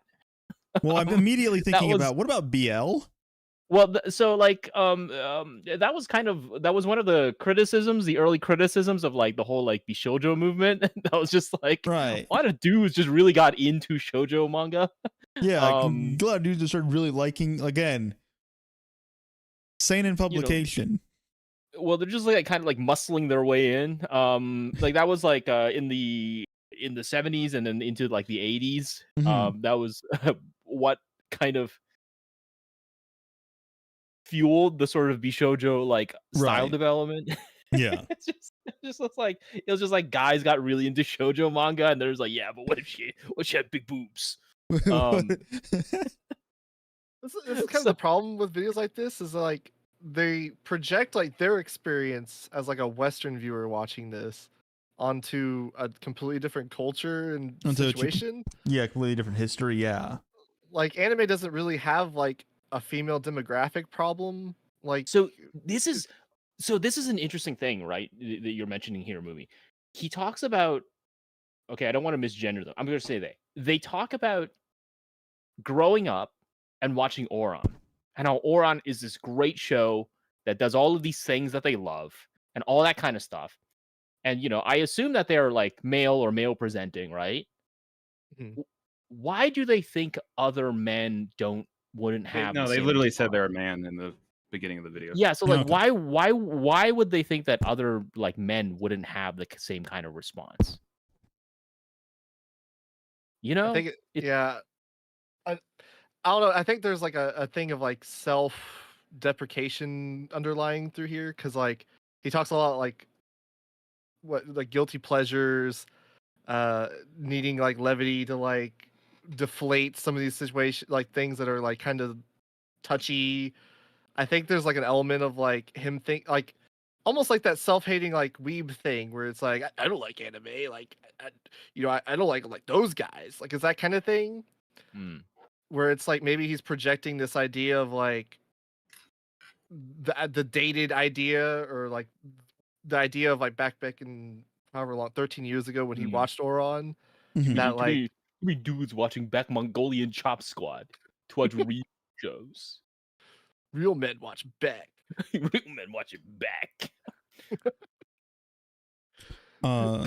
Come on, Koyuki. Why does he sometimes play another round? Embrace it. What's his deal? These stories lean on the lack of interior voice from the masculine lead to feed that mystery, but that rarely happens in Love is War. Shirogane's interior voice is known, and his perspective is often shared with us, so we have a perfect view of the battlefield. Shirogane is wild, by the way. Kaguya's POV than Shirogane's, given the multiple Shirogane.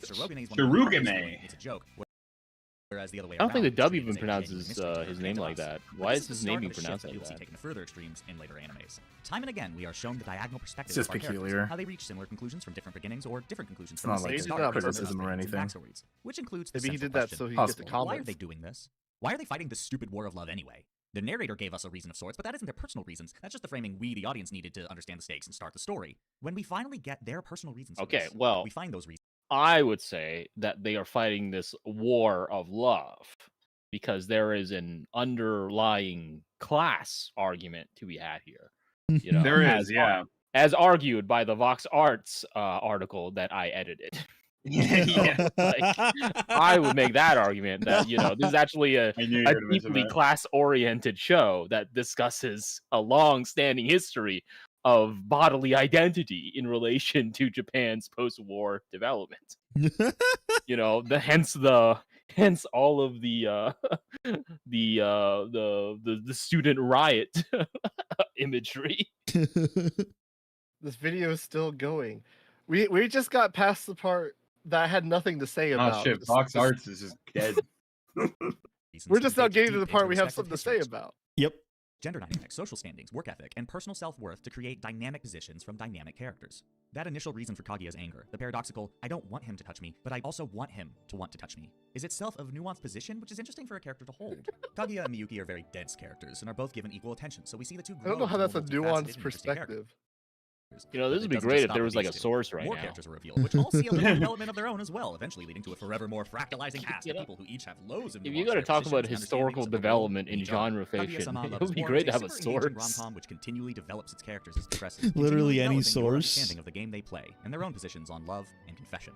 Also, without getting into specifics, the Kaguya movie, The First Kiss That Never Ends, represents a paradigm shift that basically means we're entering an entirely different show with the next season, whenever that happens. A new perspective that you rarely see in romance fiction, so it's a great time to watch the previous seasons to catch up. Though I am not certain. I feel like the movie... What? I guess that they're gonna be together if they make another season, and that's rarely explored as like a couple exploring the relationship, I guess. Exploring the Well, I have a little anime for you called Clanad After Story. Clanad did that. I don't know if they really explored all that much. She kind of. What are you talking about? Spoilers. She kind of dies pretty early on. They had to share a 1 LDK. All right. If you okay. That's true. You're right. That's the harshest. That's the greatest trial of fire any Japanese couple has to deal with. Domestic living.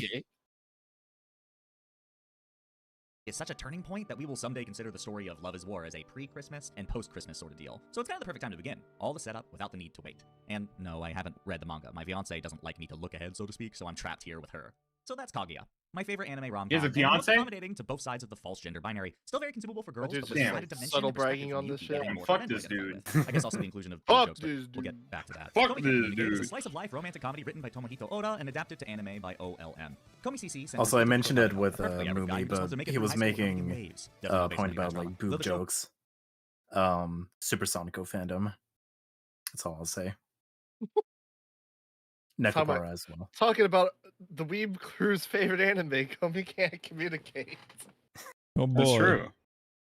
Oh boy. You know, this in Cyberpunk. Cyberpunk Edge Runners. Specifically Rebecca.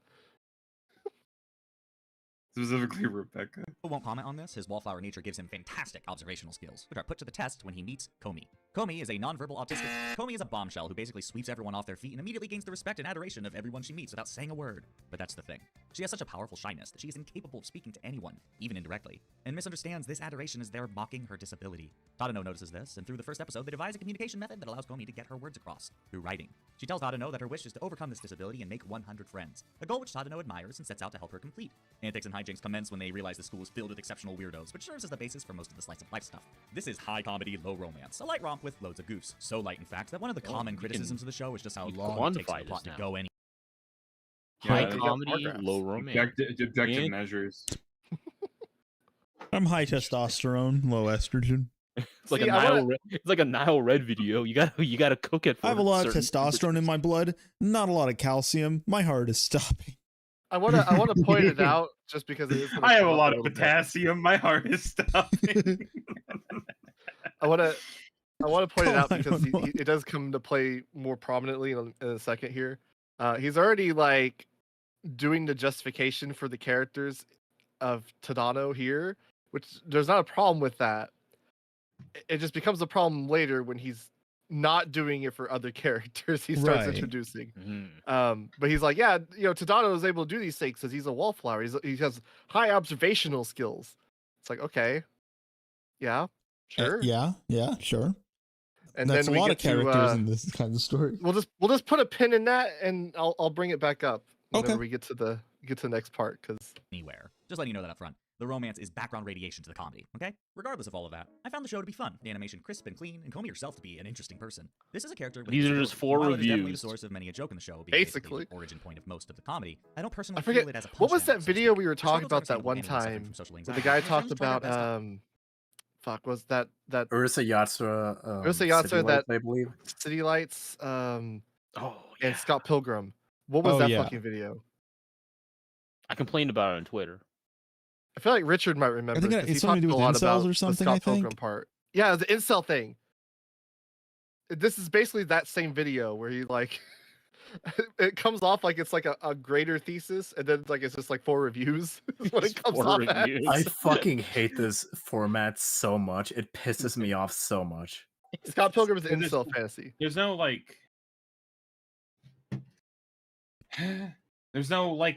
connective thread so far. Like why are these examples pushing the trend of the masculization of romance anime? I don't know. That's his thesis, right? Like why are these pushing this? Well, they're proving he does. So he says he doesn't get into why he thinks this is the case. The reason is money.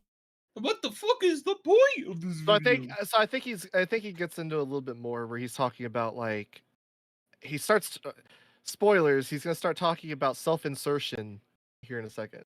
Oh yeah. Oh, epic. To understand her and help her to come out of their shells in their own ways. Tadano through complete support and baby steps. Najimi by throwing her into chaos for their own amusement, and the side characters through being themselves and giving Komi space to be herself as well. I know that's just my personal take on the disability question. That's gonna be different from person to person, but I think the show does a good job representing Komi's autism as just an aspect of her that she lives with. She wants to improve socially so she can feel comfortable around those she likes, but no one judges and in fact adores her for who she is regardless of this. Not canonically. I think she just has like the show. People just some sort of mutism. People interpret her as autistic like constantly. Like, okay, but do we have one of those? Like, I know this is a very, very common do we have confirmation like the protagonist but do we have one of those like Votons? YouTube Wired like psychologists, coming on this, I just want to put out everybody on that fucking short is always like, oh, she didn't have social anxiety, she has selective mutism, and you like read what selective mutism is, and it's like an anxiety. It can be related to certain anxiety. social situations, and I'm like, we got to get like it's just an umbrella term, dog. Dr. Steve Steverson or something. It's like, hey, I'm Dr. Steve Steverson, and I'm a psychologist. Character. And he watches a Komi clip, and he's like, yeah, she may or may not be. She may or may not have selective mutism. We got to get one of those guys. Yeah, I need internet armchair psychologist. Internet armchair psychologist. Yeah, Speaking of wish fulfillment, one of the major elements of boy-oriented romances is that wish fulfillment factor. I mean, all romance fiction is wish fulfillment of a sort. Most people on the planet are chasing that feeling. Shout out to the A-Romance. Boy-oriented? This is where it gets really annoying. Boy, that's a fucking thing for Women have wish fulfillment too. Okay, look, all right. Women Let me lay down some ground rules here. All right, boy oriented romance is like 10 dudes standing and watching the fucking Chiyoda line, be all like, that train is working hard. Yes. Right? Yes. That's what boy oriented romance is. All right. And you know what? Unlike this video, I have sources to back me up on this. Romantics who broke free of the cycle. Perhaps it's because this wish fulfillment is pointed at me that I notice it more, but it feels like it's more prominent in masculine media, and one of the ways it manifests is in the portrayal of the main character. It's because it's you. It's a you thing. It's a you thing, champ. He says later that he's autistic. Oh, okay. I know this because I skipped ahead to a random part when this was posted in absolute cringe to channel. Spoilers. And I have a feeling he's just gonna talk about that. Well, let's see. I don't remember him actually mentioning that here, or else I would have been aware of that. Okay. But he is. I just have a feeling this video is gonna get into like, I'm autistic. That's my position on this show. I pointed out the fact that, or maybe I didn't. Maybe I meant to. I pointed out the fact that like Haruhi is like androgynous for a reason, because like that does kind of help with the self-insertion, right? I'm not, like, that's the thing with like shows like this, is that they will try to broaden their appeal. It's not that they don't commentate on it. Like, it's not that they just made Haruhi and Oran like more androgynous just for the sake of, oh my gosh. Well, it's like just for the sake. I had the wrong image of Haruhi when you He's said that. talking about the male gaze. How did we jump to that? Inherent gender binary in media. Richard is seething. Well, it's kind of that thing where it's like, why can't you be a girl and insert as Tadano? Yeah, so that's the thing, right? I think one of the things that's really important, and you're gonna see this a lot in more like just general like otaku discourse, which is that like otaku will oftentimes, especially male otaku, they will oftentimes just relate to female characters a lot more. Mm-hmm. Like they just do. Bochi is my self-insert character. You know, well, it's because it's like that sort of thing. Well, and if you want to make the argument, well, like if you are a lesbian woman, maybe then you could self-insert as Tadano, who is a heterosexual man. To which I say, no, you could still be a heterosexual woman. Well, that's like it doesn't matter. Like regardless of you can your be whatever like, the fuck, position, and it's self-insert as whatever the fuck. It has no bearing. So like regardless of your position on the discussion, right? Like this is like completely aside from like, you know, where it should be. But like that is like one of like the elements that sort of like undergirds the more difficult elements of like the sort of like Yuri debate, right? Mm-hmm. Like at what level do like specific representations of like very specific kind of like genderqueer relationships when they're used through the prism of like the heterosexual like male like author who identifies with like a very specific kind of relationship, like how do you like negotiate with that kind of tension regardless of your position on it? But like that is like one of like the big things that gets discussed about where that like you don't really necessarily have if you have this slavish devotion to like the male character is the male stand-in and then that's pretty much it, and with more male stand-ins all of a sudden, you know, that just means more men. But like men, male audiences do have a lot of like alternative pathways in terms of like how they sympathize or like feel like who they are within a narrative. Yeah, so I don't know, I'm just mainly saying I don't think this is a great argument by this video. Yeah, realize like why are they not using the pen tool? It's always this thing that I'm wary of when we just assume a holy fuck that outline. We just assume a Newtonian logic to self-insertion, where it's like, this character is a heterosexual man, therefore they are meant to be a self-insert for heterosexual men, and only heterosexual men can self-insert as this character. It's like, nah. Well, let him cook this next bit. Okay. And we'll Scamboli Reviews is a video about Monster Musume that does a perfect job.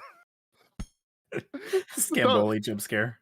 Let him cook. Scamboli jump. Okay, I'll let him cook. Pointing this out for that series. Monster's main character is so empty and only performs the most good-natured and banal actions that he could honestly just be brainless, like a cup. He exists for you to pour yourself into him and watch the events of Monster Musume as if you were the one in the driver's seat, which is fine, I guess. I mean, it's hentai. We all know it's hentai. Like, you turn it on and you know what it is, so it's fine. It might as well be honest. Tadano's version of this trope intentionally draws attention to itself, pointing out how he's quite literally the perfect average in everything he does. His name is a Japanese phrase for just a guy, and it's just got a lot of fan moments where he's brought. Yeah, this is a lot of fan service. I you want to see like, an actual brainless ecchi protagonist?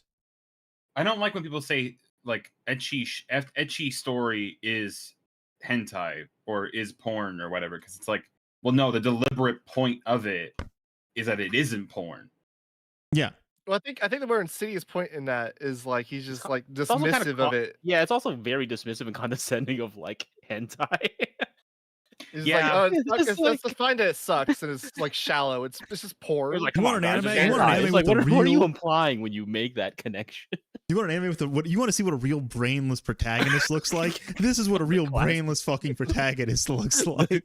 Dude, this show is this guy is literally like not able to function. This is very much a show where you're just like, all right, you're supposed to be playing a video game. I mean, you want to talk about brainless characters? Fucking Mermaid Melodies, gotcha. But this like he's literally doing the thing. Like this is why I put the pin in that thing earlier, because he's doing the thing where he's like, where we come up with a justification justifying for all the same shit that is done to be like, you know, not necessarily just self-insertive, but like make Tadano as like a empathetic character where you don't fucking just hate him, right? They do it in fucking like Monster Musume.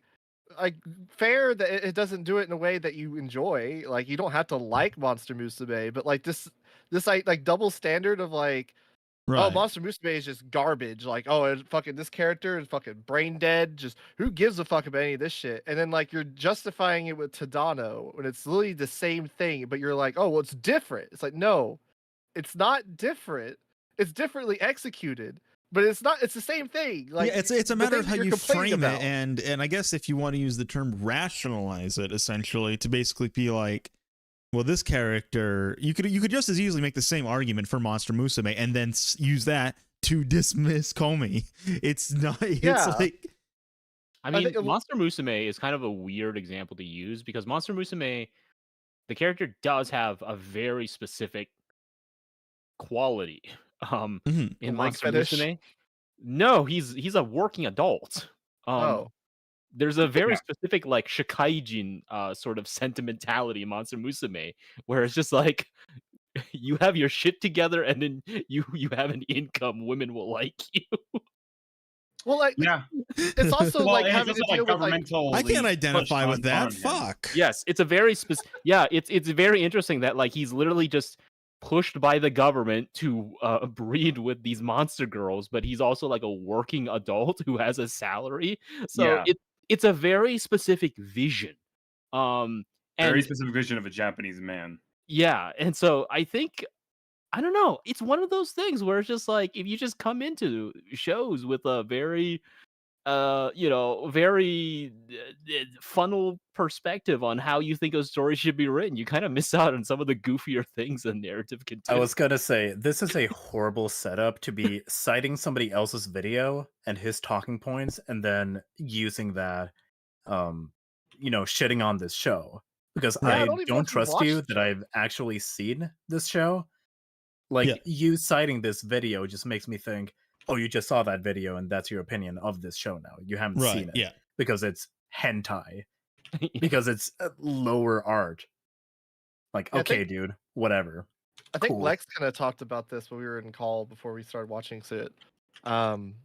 This is just a matter of like not engaging with the media on like its own terms, right? So like he's engaging with Komi, but he doesn't like Monster Musume, so he's not engaging with that because like they both make the same kind of equal fucking like justifications for why they like each other. Like he's a little bit into it. He says like, oh well, Tadano, Komi likes Tadano because he spends the time to get to know her and help her out. And it's like, dog, that's literally Monster Musume. Like Monster Musume, they're dealing with like fucking actual bigotry. because like the whole point of the show, there is this whole Right. thread of bigotry in yeah, there's Monster like Musume. fucking spider bitches. I fucking hate spider bitches. It's like It's interesting too because using hentai is like a pejorative term to insist that there's like nothing of substance there. When anyone's listened to the latest podcast episode, we actually had a very nice conversation with Mercury Falcon about Futaboo. And that conversation was not about like the fetishes in Futaboo. No, it was about it was very clear. John has a very genuine appreciation of like the characters and their dynamics. Let's not be let's not be like, oh, it's hentai, so it's just there for titillation. I mean, if you're gonna be the kind of person who's gonna imply that like erotic material is just like lesser material, then it's just like, yo, all my visual novel people on life support right now, dog. Which is a stupid argument to begin with, because like porn artists are the greatest artists in the world. Like if you're so good at anatomy that you can make something that is like attractive to millions and millions of people, you're on top of the fucking world. Right. Well, like eroticism is like a fundamental condition of like human subjectivity. Like one of the first feminist contemporary science fiction stories was Shambleau by C.L. Moore, which is literally about some Martian sexy vampire lady who gets gunned down by a space cowboy because she tries to she tries to drain him dry.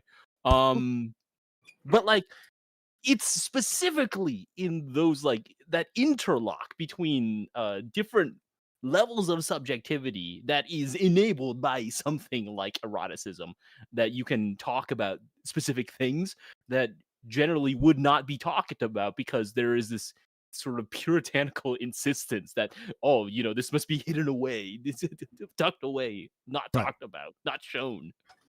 I mean, we watched Showgirls the other night. Are we gonna insist because of like its NC-17 rating and it's like very overt sexual content that it's like, oh yeah, there's nothing really going on with Showgirls. I feel like that's a very, very poisoned take. The contrast of Comey shows how ridiculous he is. Later episodes also show us why Tadano is this perfectly average character, which is a no-no if you want him to be a good stand-in. It's like Byleth from Fire Emblem Three Houses. They're an audience stand-in character. What do you mean? Why would that be a no-no? Okay, why are you saying Byleth is an audience stand-in character and then you choose Femme Byleth, all right? As well, but because it keeps drawing attention to itself, it turns out the narrative is doing something a little bit different than just wanting you to fill up their void. I don't know if I say it like that. For Byleth, I won't say what that is. Femme Byleth. Tadano, it's because it is a joke. He is an average caricature filling the role of audience stand-in with masculine Byleth. There's like male Byleth and then there's Femme Byleth, and Femme Byleth is the one that made it into Super Smash Bros. Ultimate. Oh, sick. I feel like using this, we could also then just make an argument that Mob from Mob Psycho is a stand-in wish fulfillment character. Tadano is clearly not a stand-in character because this man is ripped, dude. Look at him. Holy shit. Well, the thing is, like, he's like, oh, it's tongue in cheek. It's ironic that he's that is not the physique of the average anime watcher. Yeah, well, yeah, it's like, is that the thing? Well, because like, it's weird for us to then be like, okay, we're talking about like how like comedy is like in romantic comedy, it's like Rick and Morty uses like irony to like diffuse like the sincerity, but then in Komi-san, it's not being used to diffuse the sincerity. It's to make it so that Tadano is actually not this thing that is ostensibly objectionable. I don't know if he's making the argument here. He's doing this thing where he's like defending Tadano as like a self-insert character while shitting on the character of like Monster Musume, right? As a self-insert character, and it's like, dog, if you watch these shows, they all have justification. Like, there's always a rationale. So it becomes like the sort of arbitrary performance of taste. It's just like, because like when you, at the end of the day, when you really like sort of like break it down, it's just like, why does this show warrant like the careful analysis, but this show does not? Right. And the answer is always some arbitrary thing. It's always something that they happen to care about. Yeah. firmly in cheek. It is still a wish fulfillment anime, though. He does still have the attention of the hottest girl in school, though that's probably earned through spending significant time learning about each other and assisting Komi with her disability. Time spent together. It's always earned. It's literally always thing. earned. That's what I mean. It's literally like he's When we get watched... into Dress Up Darling in a moment. That's a weird way to phrase that. It's just like, this is literally... this is wish fulfillment because he's spent time with her. Well, this is literally the same thing of like, well, this show is different. Like fucking Evangelion. This is different because it's about the characters, not about the mechs. Even though I've never watched Gundam, but this is my perception of like mecha anime, having never seen any other mecha anime outside of Evangelion and Gurren Lagann. Like it's that same mentality. Like I don't know how much harem anime he's seen, but he's like, well, Tadano is different from other harem MCs because I like this one. Like that's literally what it boils isn't down that this to. whole video in general? It's starting to feel this one's like different because I like it. I like it. Yeah, this one's different because I like it. No, you Wish don't get it. I fulfillment like because the they show. moved I don't know, I personally love the the way the narrative show portrays forward, the romance unlike here, my even if life. it's very That's scant. a great There are comment, some other Lex. aspects of Komi CC that I don't like. This show has a yandere in it, and she sucks a lot. She gets less suck as the show progresses, but she's given a lot of screen time, so I can understand if that's a deal breaker for you. Overall, though, an easy watch that seeks to poke fun at some of anime Why'd you rom-com's suck? feature comforts while being a genuinely Why'd you slow, mention her? if chronically slow. 5 out of 7. Moving on. For the 5 out of 7. Wait, what? He's got What's the fucking 7 scale? Oh, we God are damn it. just forgot reviewing about that. these. I forgot These are that just there's a reviews. I forgot that I there was forgot a about the number fucking scale. 7 scale. It's out of 7. Oh my lord! Why? Why is this out of 7? Why is Why that you a give me se- special? I'm really a fan. If anything I've spoken about thus far grabbed your attention, please go see it for yourself. They're all great in their own ways, and while the same is true for the next show, its central problem I find much more grating. I say problem in quotes because, well, it's more of a me problem than a technical issue. The final anime of the day is My Dress Up Darling, a slice of life rom-com from early 2022, written by Shinichi Fukuda and animated by Cloverworks. So far on this channel, I've never really done what I call a full-blown review of anything. Because So you mentioned Shinichi Fukuda. That's more than a lot of people shitting on the show have. All right. Okay, mentioned author probably doesn't mention the gender. Of the Why not? author. To experience that piece of media. Also, I like this part because he just says, yeah, this is a review now. Yep. Because I've always liked what I was talking about in some capacity. This will be a bit different. So A just genuine video game review to footage accurately from share how earlier. the show sat with me. Okay. Because that's the only fair way to talk about something that you didn't like. This anime has a lot of excellent qualities to it, and a lot of stuff that I also didn't enjoy throughout its run, so just like with anything else, if this sounds good, even the stuff I hated, go check it yourself. It's just my taste, and everyone has a different one. My Dress Up Darling is about Waka no Gojo, It's just a my first-year high school opinion. student whose sole You ambition can is to craft disagree. Hina dolls, which are dolls used for the Shinto holiday of Hina Matsuri. He greatly looks up to his grandfather and his craft, to an obsessive degree, but is a bit too hard on himself, so his own work suffers as a result. For now, he just crafts the clothing for the dolls to contribute in any way he can to his grandfather's work, but even here he pushes too hard. Outside of his craft, he's reserved, traditional in dress and decorum, and due to some past dramas, shares none of his passions with I others. won't say he's Sharply reserved, more contrasting like the show's gloomy. cover character, Marin Kitagawa, a bubbly, poppy, outgoing girl in fashion dress, someone who always speaks their mind and hides none of their passions, one of the most popular girls in school, and Mighty. everyone wants to date her, blah, blah, blah, blah, you know the type. Keep Komi in mind when we discuss this show, because where Komi lampshades a lot of its male stand-in wish fulfillment plot, Dress Up Marin. will do it earnestly. Anyway, Marin demonstrates the goal. What's wrong with doing it earnestly? Wasn't that what we want? Don't we want sincerity? Isn't What's wrong with earnestness a good sincerity? thing? What? No, it's okay Yeah, when well- you do it when it's ironic. He's so pissed right now he had to Let mute. him cook. Let's see where he goes.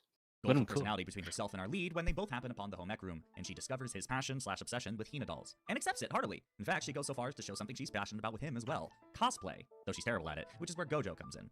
With his wealth of tailoring experience and his meticulous Gojo? nature, he can make a cosplay far better than anything she could come up with. So she asks for his help, and he accepts, thus thrusting the show into action. So let's start with the good. Dress Up has fantastic art, both in still and in motion. You can tell a lot of care went into this show.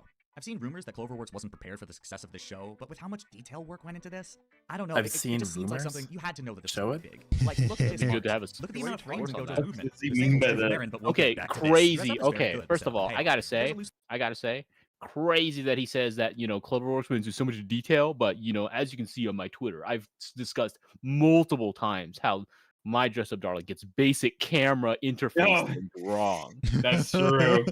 He does Attention to detail, not know my what ass. Lightroom is. They don't know what the Lightroom graphs are supposed to They look asses like. do not know aperture. Dude. They don't know. Backlighting, what is that? Bad game. thread, it will be pulled in 2 episodes' time or so. Quick spoilers for the first romantic development in the show, skip ahead to here if you want to miss it. In episode 3, Gojo explains that he does not say anything is beautiful or pretty unless it comes from the heart. Cut to episode 5, where he starts dozing off after a long day of work, and in his drowsiness, he calls Marin beautiful. and she makes the connection. She recognizes the work he put into this for her, the passion, and she completely falls for him. And that's to say nothing of the other gun they place on the mantle in episode 3. The plot is tight, and you can guarantee screen time is being used effectively to set up something later or explore the topic at hand. Speaking of the topic, Dress Up has complete reverence for cosplay as a craft and passion, from taking time to discuss actually important points on making effective cosplays, to the multiple instances throughout the show's run where characters give their reasoning for wanting to embody certain characters, or the appreciation of the work Gojo does to make their cosplays a reality. Episode 9 is a particular standout here, and is the highlight of the series for me as a result, though that may be because of how much I identify with this little one. I've always wanted to cosplay a particular character from a certain Pope Steam catalog, but I've never had the skills nor the confidence to try it out. This character spoke to why I wanted to do that, my concerns with not doing it, but they pushed through that feeling to actually do it, unlike myself. This episode was tailor-made to me up. My Dress Up Darling is fundamentally a show about passion, and when it is speaking to those passions, both through the myriad cosplay characters and Gojo's he and adult passion obsession, you can see that love and care. To say nothing of the show's focus on helping others, Gojo is shy, Marin is a terrible seamstress, but they cover for each other's weaknesses and encourage each other to become better. Marin is super excited to contribute in whatever way she can. Okay, where the fuck is the criticism gonna come in? Later cosplays, which helps Gojo put in perspective. I don't know. I don't understand how you can say all this shit and then say what I know he says about Gojo. I'm not racist. But and we're about to get hit with a butt. Yeah, exactly. No, exactly. We're waiting for the fucking butt. His own feelings about helping his grandfather with his work, which is a lesson he passes on to the younger cosplayer he meets later. These messages run through the entirety of the show, and is a lot of the reason why I continue to enjoy it through the cruft. But the show is last on the list because, as I said, this is the strongest presentation of masculine romance. Show what he shows on cruft. The fuck is that word, first of all? Computer science language. Oh. Over, redundant, or getting in the way. I mean, the junk I wish wasn't in the show. Oh my god, why do you phrase it like this? This is... I don't like it, so it's filler. Why do you phrase it like this? Come on, man. But the show is last on the list because all of this characterization is ruined by boobs we've seen so far. So let me demonstrate. Yeah. The point of view is fully male in this show. Though we do sometimes get Marin's internal voice, the things she's saying with that internal voice are gooey, gushy head over here, oh my gosh, I love him, I love him, I love him sort of stuff. This girl is powerfully smitten for Gojo. And why is that? Gojo is another audience surrogate, but not one that draws attention to himself. No! A comfortable one. He's not! Why? Why would... You stupid bitch! Why? How could a woman ever love a man as pathetic as this guy, all right? Kev Dog, humble him, please. Ah! Why do people think he's a fucking surrogate? He's not a fucking male. He's not a fucking self-insert.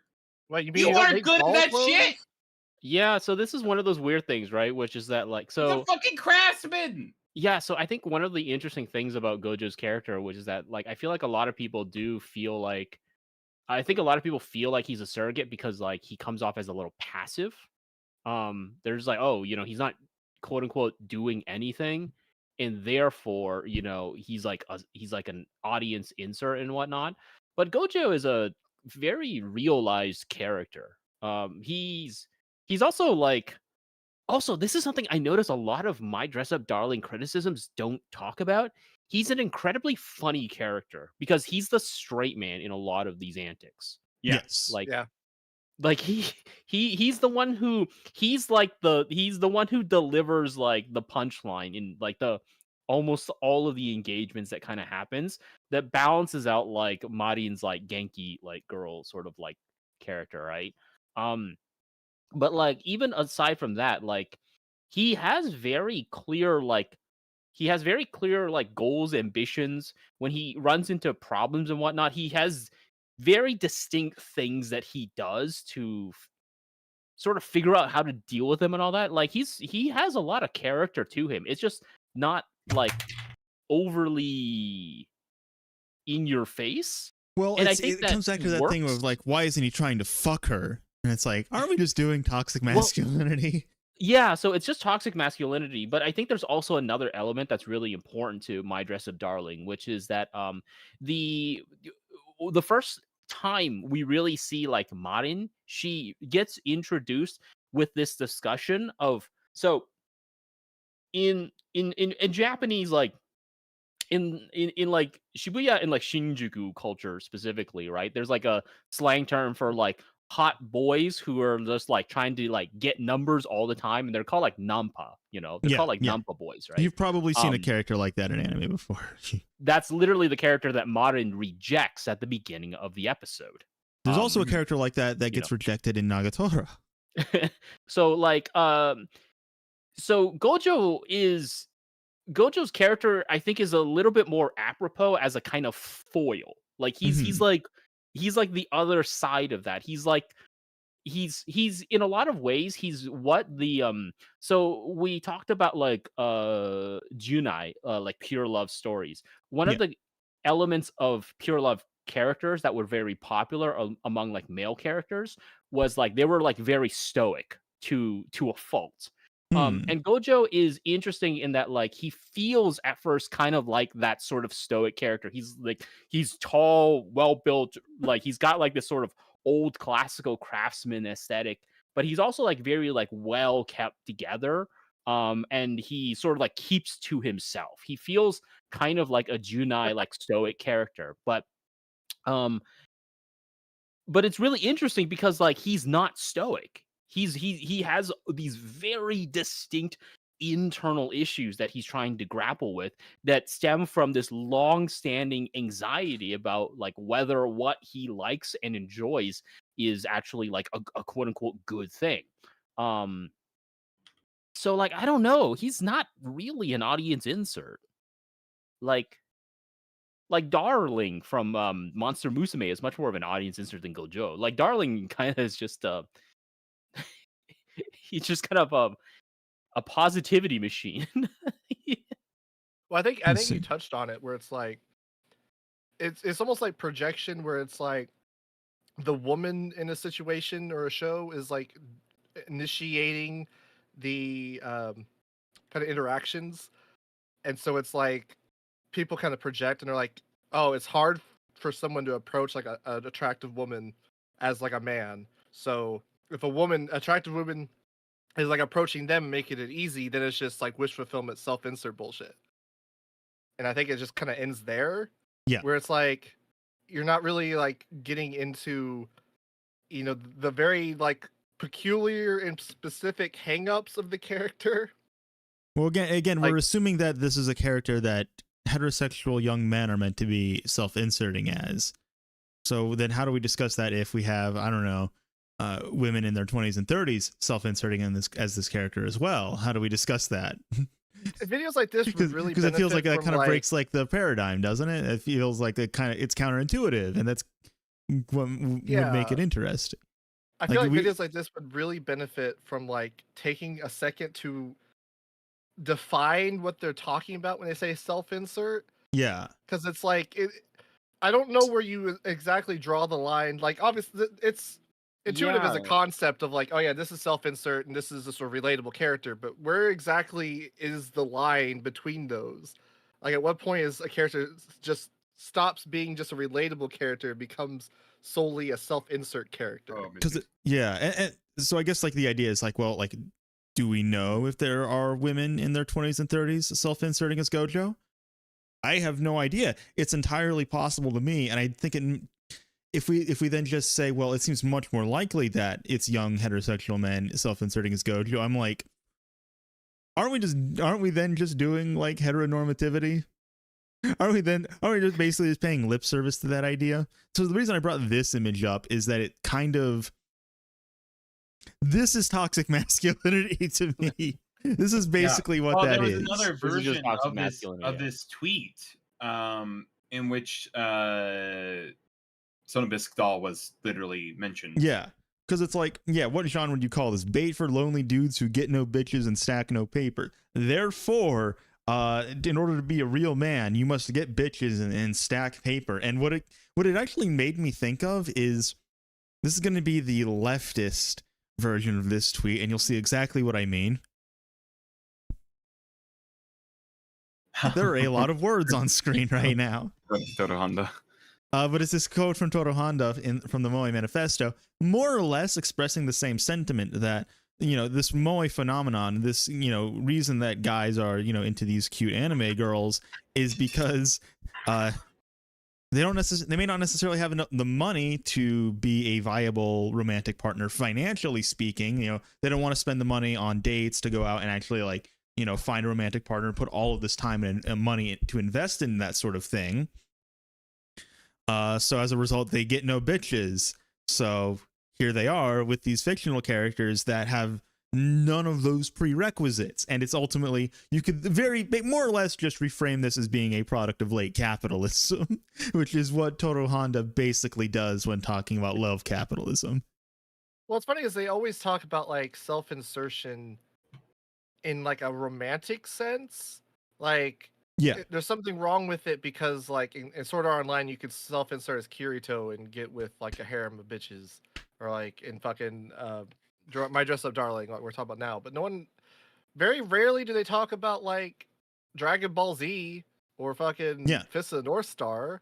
Like, how many kids fucking self-insert as Goku, like trying to power up? Like, literally, there's an interview with I know a friend of mine growing up. He tried to go Super Saiyan in middle school hall. I think he's in jail now, but I thought it was funny. I think the only true unambiguous self-insert is an avatar character that you customize. It's kind of a spectrum thing. Well, that's kind of the thing. Is like when it comes to video games and stuff, you also have just like a lot of guys who just make their player character a cute girl. Yeah. Like, it's incredibly common. There's an interview with, like, I think we talked about it in the fucking Shobaku video. There's an interview with the writer of Fist of the North Star, where he's literally basically just saying he made Ken in Fist of the North Star a self-insert for exploring these power fantasies that he had of like the frustration of not being able to like stand up for people and like getting harassed on the train or whatever. Like, it's literally he's literally meant to be a self-insert character in that way. But like no one ever like addresses it in that capacity. It's only like in a romantic one, and it's just weird to like see like shit like this where. Well, that's what the like dude, the Goku profile pictures shitting on somebody. That's like the core premise of like the survival type story, right? Like, you're pitted against all of these other young people, but you're the one who knows like the real rules of the game, and therefore you're going to, climb your way up to the top, and that sort of thing. It's like, oh, I'm the one who understands how this is really played, and so on and so forth. Yeah. So it's one of those things. It's one of those things where it's just like the concept of a self-insert character. I don't really care about. Yeah. It's well, a kind of a self-insert as anyone, term. Basically. It's kind of a useless term. Yeah. Because it really doesn't get to this it really doesn't get to like the way in which a text kind of affects somebody or helps affect somebody. Right. It's just like it sort of relegates like any kind of narrative to like a consumerism machine. Oh, now you put yourself into this thing, and you turn on the engine that is the story, and you just go. And it's like, it's fine if you want to like approach a media like that, but oftentimes the critiques or the critical analysis of media on the basis of it as a thing with an idea or messages or whatnot oftentimes are undermined by claims of self-insertion.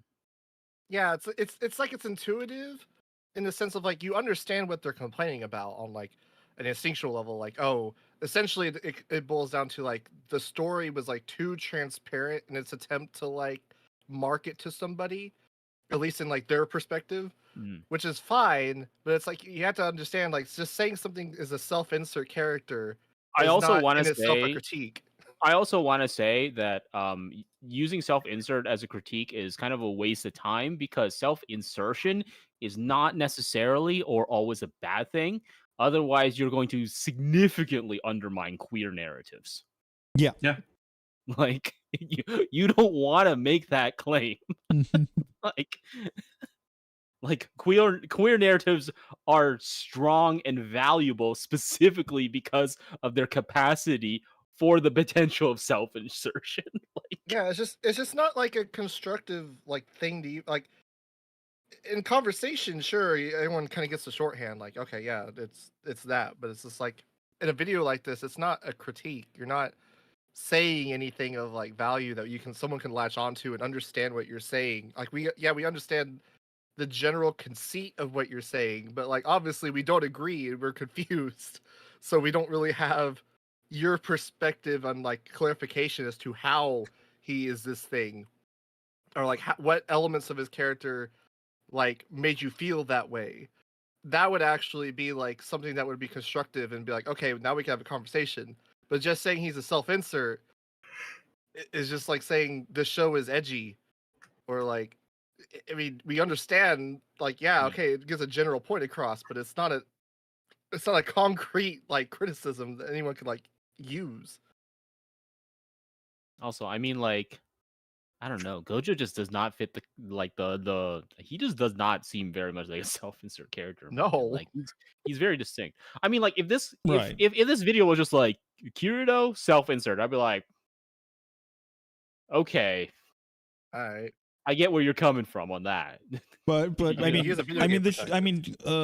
Sonobisk goes up like to great lengths to just illustrate that Gojo has very self-destructive working habits. Yes. He's like a people pleaser to a horrible fault, and that's kind of like his character arc is kind of learning to stand up for himself a little bit more. I mean, like a really interesting thing, right, was when there was that whole scene where like Marion like gives him all these clothes and like, you know, quote unquote dresses him up. There's the inversion, right? The inversion of that whole like sort of dynamic where like she's dressing him up now, you know. But he goes back to his craftsman clothes anyways. Yeah. He nearly works himself into a grave for an outfit for a competition that he thinks is like a very short deadline, but it turns out no, it wasn't. She wasn't even planning on competing in it. The problem with like this like lens, when you start like looking at the show like, oh, this is a self-insert character, that thing that you're talking about, Sai, then just becomes the same thing that he was talking about with Monster Musume. Because you've already disengaged with the character to that point, because you're like, okay, he's just a self-insert. Yeah. So you're just seeing that as like, oh, he's just super nice. He's working himself to the bone, almost killing himself. But that's just because he's just really nice. You know, you could say the same thing about Tadano, but he doesn't because he liked Tadano. And so he's giving the justification for why he acts that way. Like, oh, well, he's a wallflower. So he's really observant. It's like, you can do the same thing with this character where he's like, he works with dolls and he has to have a key eye for detail in painting their faces because he's working with miniatures. Like you can do the same thing. You just are choosing not to because you liked one show and you didn't like the other. What I think might be interesting, and this is something I don't want to get into too much because it's kind of a separate topic, is the concept of self-inserts in visual novels, and specifically when it comes to the literal POV of the visual novel. Are you seeing things from the player character's perspective, or is the player character, is there like sprite on screen as well? I think that's maybe like something interesting, but that's a whole other topic, but it just came to me, so. Studio Ersatz did a video, I think that went out yesterday, where he's talking about an anime adaptation of a visual novel. What was that called?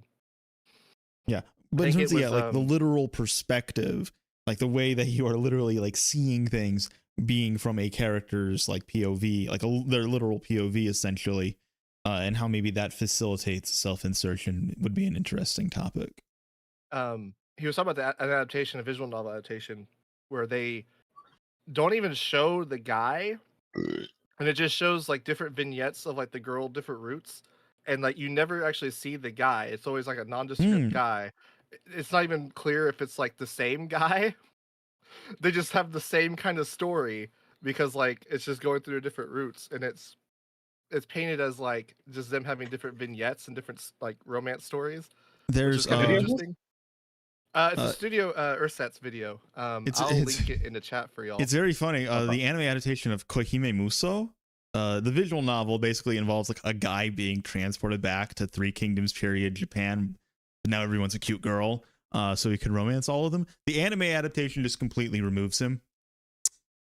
it instead focuses on who's it focus on? Guan Yu. Guan Yu, who's now a cute girl, is the main character of the anime. It's very interesting. I posted it in the chat for y'all if y'all want to. Let's proceed. We've kind of He has very few identifying features. This mole, and his height, I guess, though most guys are taller than most girls, so one. He has very few. Gojo is another audience surrogate, Very but not few one that draws attention identifying to himself like features. Tadano, a comfortable one. He has very few identifying features. This mole, and his height, I guess, though most guys What are do you taller than mean? most girls. His haircut is. Look at the way nobody he else has the haircut he's dresses. got. Who The dresses way like he this guy? dresses. He dresses like an old man. Like, these are like what are you focusing on physical feet? He just looks like a Japanese dude. Girls, so that's not a standout feature. He has This man's wearing sandals. he has like bleach his short hair. dark hair. He's slender. His hairstyle is pretty unique. His eyes and hair have no color. Yeah, it is, Just actually. blank, and that includes up here. Gojo has No. What? What the fuck? What? That's not a standout feature. His eyes and hair have no color to them. They're just blank. And that Wait, can you pause that? That's racism. They have no color to them. Yeah, That is black kinda just hair. It's just racism. kinda- Like it is. Like, oh, he has black hair. He's generic. Like, oh no, oh no. Oh, no, bro. Have you seen an Asian guy? Yeah, they'd have black hair. A So, lot of them okay, have so- black hair. Okay. So, to add on to Gil's point, I think this is actually a really important element in the in the world, right? Of my dress up darling, because usually, so hear me out. Usually, when we These think blue about eyes and anime blonde hair. characters, they have like a lot of other defining features. The most important one being hair, right? You know, the hair is different, I'm right? thinking of The hair is Yu-Gi-Oh. different colors there. But it is kind of important to note that Gojo having black hair is not just, oh, he's the generic anime character, but also because that like he's the more sort of conservatively dressed sort of like baseline, because when you take a look at like the other characters in this show, so like Marin, her friends, the other cosplayer, Juju, they all have like the typical anime like colorful hair, but they're also like people who would have different colored hair in real life. Mhm. You know, they're like gals and cosplayers, like they're trendier people. And so like it uses the anime aesthetic as a way to signal the differences between these characters. Yeah. When you look at other characters that are like quote unquote like not like gals or cosplayers and whatnot, like you take a look at the people like at like the event, they have more like quote unquote generic hair colors. Yeah. I think that's So also it's very deliberate. highlighting his ignorance of Japanese subculture stuff, because I and it just kind of dawned on me because you mentioned it. He has not mentioned gyaru at all in this video. No. And that's something that's really specific to Sonobistal. It's not just a woman who wants to cosplay. Like, if you just reduce it to that, then you remove this other completely other like subcultural element of it. Yeah. Which is gyaru culture. Marin is a let's- gyaru. I mean, it's established in the show that Marin dyes her hair blonde Yes. and Yes. wears colored contacts. So it's not like she naturally had like that's kind of the whole point of like the juxtaposition is it's supposed to be more like grounded so that when they do dress up these anime characters, it's like them bringing those characters to life. So it's like even though it's an anime, Yeah. and you know they are literally anime characters, they're supposed to be that juxtaposition of like her as a real person and then her as this person performing an anime character. And you can't really do that if everyone just has like blue spiky hair, just like is literally just like Yugi running around. Like, Well, Lex brought this up. He said that he needs to have blue eyes and blonde hair. You want to know what anime protagonist has blue eyes and blonde hair? Hirogane Johan. from Love is War. Oh, okay. oh, Sorry, the first one that came to mind was Johan. Oh, yeah. Yes. I thought that's where you were going with it too. Goku some of the time. The author made some of the- Gojo to be her ideal BF. If anyone's the self-insert, it's Marin. She's got a boyfriend who can make all of her costumes. Well, that's kind of the thing, is that Yeah, it's so been talked Shinichi- about by the author that it's meant to go both ways, essentially. Yeah, Shinichi Fukuda, which by the way, if you've read other works by if you read her other works, they're wild. Yeah, yeah. Yeah, there's so Shinichi Fukuda has discussed about what kind of drove the development of My Dress Maybe I Up shouldn't show Darling. these on stream. What kind of drove development of My Dress Up Darling is partly like field work with other cosplayers. But also like a kind of depressing story about a cosplayer who was told by her boyfriend that like, you know, she has to choose cosplay or him. Which is a very kind of sad predicament to be in. Because like he was not comfortable with like people looking at her. Oh no, it's the OnlyFans thing. Oh god. Oh, fuck. So yeah, there's so Gojo's character is very much meant to be in a ways an interesting character because like he is a wish fulfillment for a specific kind of person. You know? Yeah. Like Gojo is not a self-insert. He's a wish fulfillment. You know, he's the prize. Well, isn't that literally the thing? Because Marion is an otaku, explicitly so. And isn't that like the common character that you would see as like the love interest for like, you know, like let's say the genders were swapped essentially. Let's say that like you know, it's a story about a male otaku, and now this woman who is not an otaku is completely he meets a girl and she builds all his Gunpla for him. Yeah, and she's just completely accepting of his hobbies and interests. Would it like that's basically what we've just described with Dress Up Darling, except the genders are different.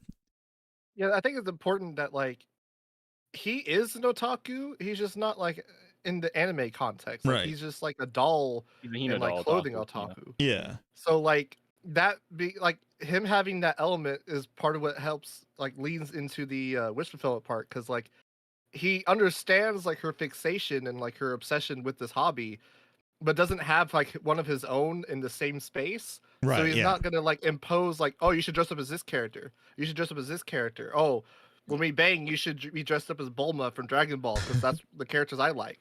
Well, it's But interesting he really, because really like has like when he starts playing like when he starts playing the VN, he does inject himself into the discussion a lot more. Right.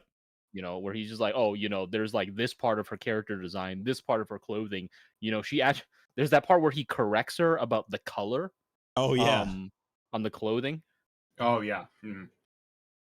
Well, I think that's interesting because it just kind of highlights like the different ways of consumption in like My Dress Up Darling, where he's able to see these things because he's consuming the media from a different lens. Like he's doing it from, you know, the fashion and kind of the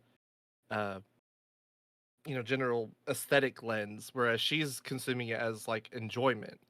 So in the show it makes sense that it's like really interesting, but it's like you're just kind of completely glossing over all those because you're just like, oh, he's a self-insert.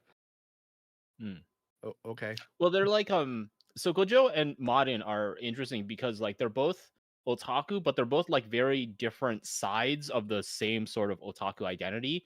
So like usually, so when we talk about like otaku and like what they are, there are generally like two characteristics of otaku that usually gets like taken, right? The first one is like they're broad but also like deep, like non-linear, decentralized like readers of a text, you know. Like they're database animals, right? But the other one is also that they're producers. They're massive producers of their own passions, right? Right. So and so like those two elements are emblematized in these two characters and their relation with each other. You know, Marin being so like Marin and the way she engages with like these games and like you know, all these eroge and like what, you know, she you know, what she likes, the routes, the characters, all those stuff. But like Gojo is also very otaku in the sense that like he's a producer. He's a producer of his passions. You know, that sort of like the indie doujinshi kind of like sort of spirit that is made manifest now in cosplay, this sort of like shared engagement that they've got. Yeah, like functionally, what is the difference in Gojo making these Hina dolls and like so making garage kits to sell at Comic Cat? Like outside the fact that they're imitating an anime character, it's still kind of a level of like passion and like production Let's continue. We got 13 minutes left. 2 memories that happened outside of the show's run to call back to. His adoration of his grandfather's Hina dolls, and that one time a girl called him a creep for liking those dolls. If anything bad happens, he'll link it to the mean girl memory. If he's trying to connect with someone else or do something nice, he'll think about the Hina dolls. He's basically an empty husk filled with only Hina doll thoughts, and his horizons are greatly expanded by Marin's meddling. He finds the more he works on her cosplays, the better his face work gets on Hina dolls, which is another important art lesson. If you want Okay, so we could dismiss many anime if we just ran with this. So I want to push back on the critique of like, so there's a kind of condescending critique that he puts in where he says that, like, you know, this memory of this girl who says like he's like, you know, he's got this fascination with Hina dolls, and it kind of like messes him up. So I don't like personal anecdotes, but I'm gonna have to use it as a weapon. Like when I was young, I had a very it wasn't offensive, but I had a very particular kind of sense of humor. And a girl did just flat out call me weird, and it kind of messed me up. Like I just stopped using that kind of humor. I was like, oh shit, that's weird, and I just stopped using that kind of humor. I didn't even like her or anything. Like it wasn't even just like, oh no, my crush said my humor's weird. No, it was just like, oh shit, I'm weird. I don't want to be weird. Right. I mean, like that will hit you. Like that can linger, especially if you're the kind of person who's like, if you're the kind of person like Gojo who like has that sort of like hang up already, like you can be primed to just like fall into that self-defeating trap. Well, I think with like Gojo, what's important is like he didn't have any like thoughts about that beforehand, because like his grandfather made dolls and stuff. Mm-hmm. So it was just normalized to him. Like he didn't even have any question that it was normal. He's just like, oh, it's just a cool thing that you can do.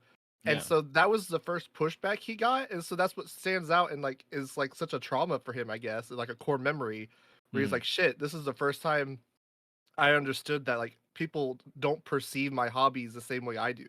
Yeah. Want to get better at something, it pays to immerse yourself in other disciplines, or simply take a break to enjoy other things. But this leaves him empty, ready to be filled with Marin's otaku interests, or your own thoughts. I couldn't help but draw a comparison between his obsession with Hina dolls, and how some people make... Again, if we swap the genders here, this makes perfect sense if you look at Marin as the self-interest. You get your non-otaku girlfriend who's, very accepting of your hobbies, and then, maybe she starts to show interest in your hobbies. Yeah.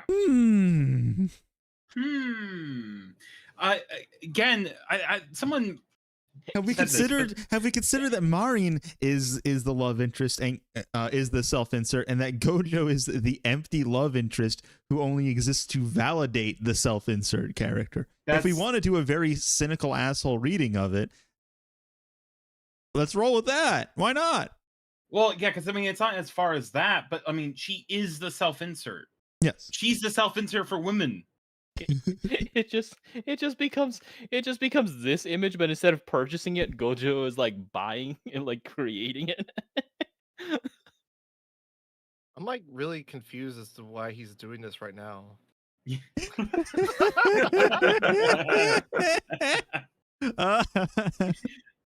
Well, quite literally, this image, right? Yeah. Because if you look at this image and you only think of it from the masculine perspective, then you're like, oh, he's exploiting her or something like that, right? But like, if you could interpret this through her lens and be like, she wants to buy gifts for her, like the one she loves, like, yeah, right. Like this could be a very pleasant thing for her. Yeah, or maybe she's like a streamer and like he's building her a PC and he's happy because he gets to build something. Yeah. A PC. Wait, hold on. Wait, what the horrible? Wait, is this a 4080 and a 40? Wait, what? I mean, they're building two. What the fuck is going on here? Yeah, I don't really know what's going on there. Dude, maybe it's a his and her setup, She's got the 4090. Yeah, she's got the 4090. She still has to assert dominance. Also, her fucking skirt short thing is killing me. Yeah, I mentioned. Yeah, what the hell is going on? What is that? That is fashion of some type. It's actually just like that is the girl he uses just a very fashionable as her fucking rating scale. It's actually just a very, very fashionable fanny pack. We just can't see it because it's on like her back left side. But that's where she's keeping all of the money because she's the breadwinner in this relationship. I don't know why he like has the fucking skip and loafer thing. Like, why is he doing it right here? I'm just gonna say right now, if you do this thing where you use a wall of text on screen like this, I'm just gonna be all like, I don't. This has happened multiple times over the course of this video, and they never have any drop shadow. Remember that one video we did a wall of text talking about No Country for Old Oh Men? yeah.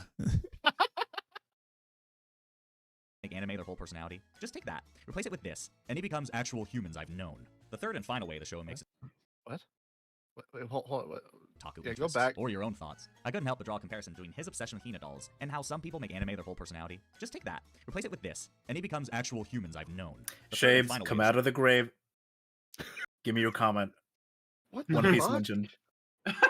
Question marks. Shaves come out of the grave. What? One Piece mentioned.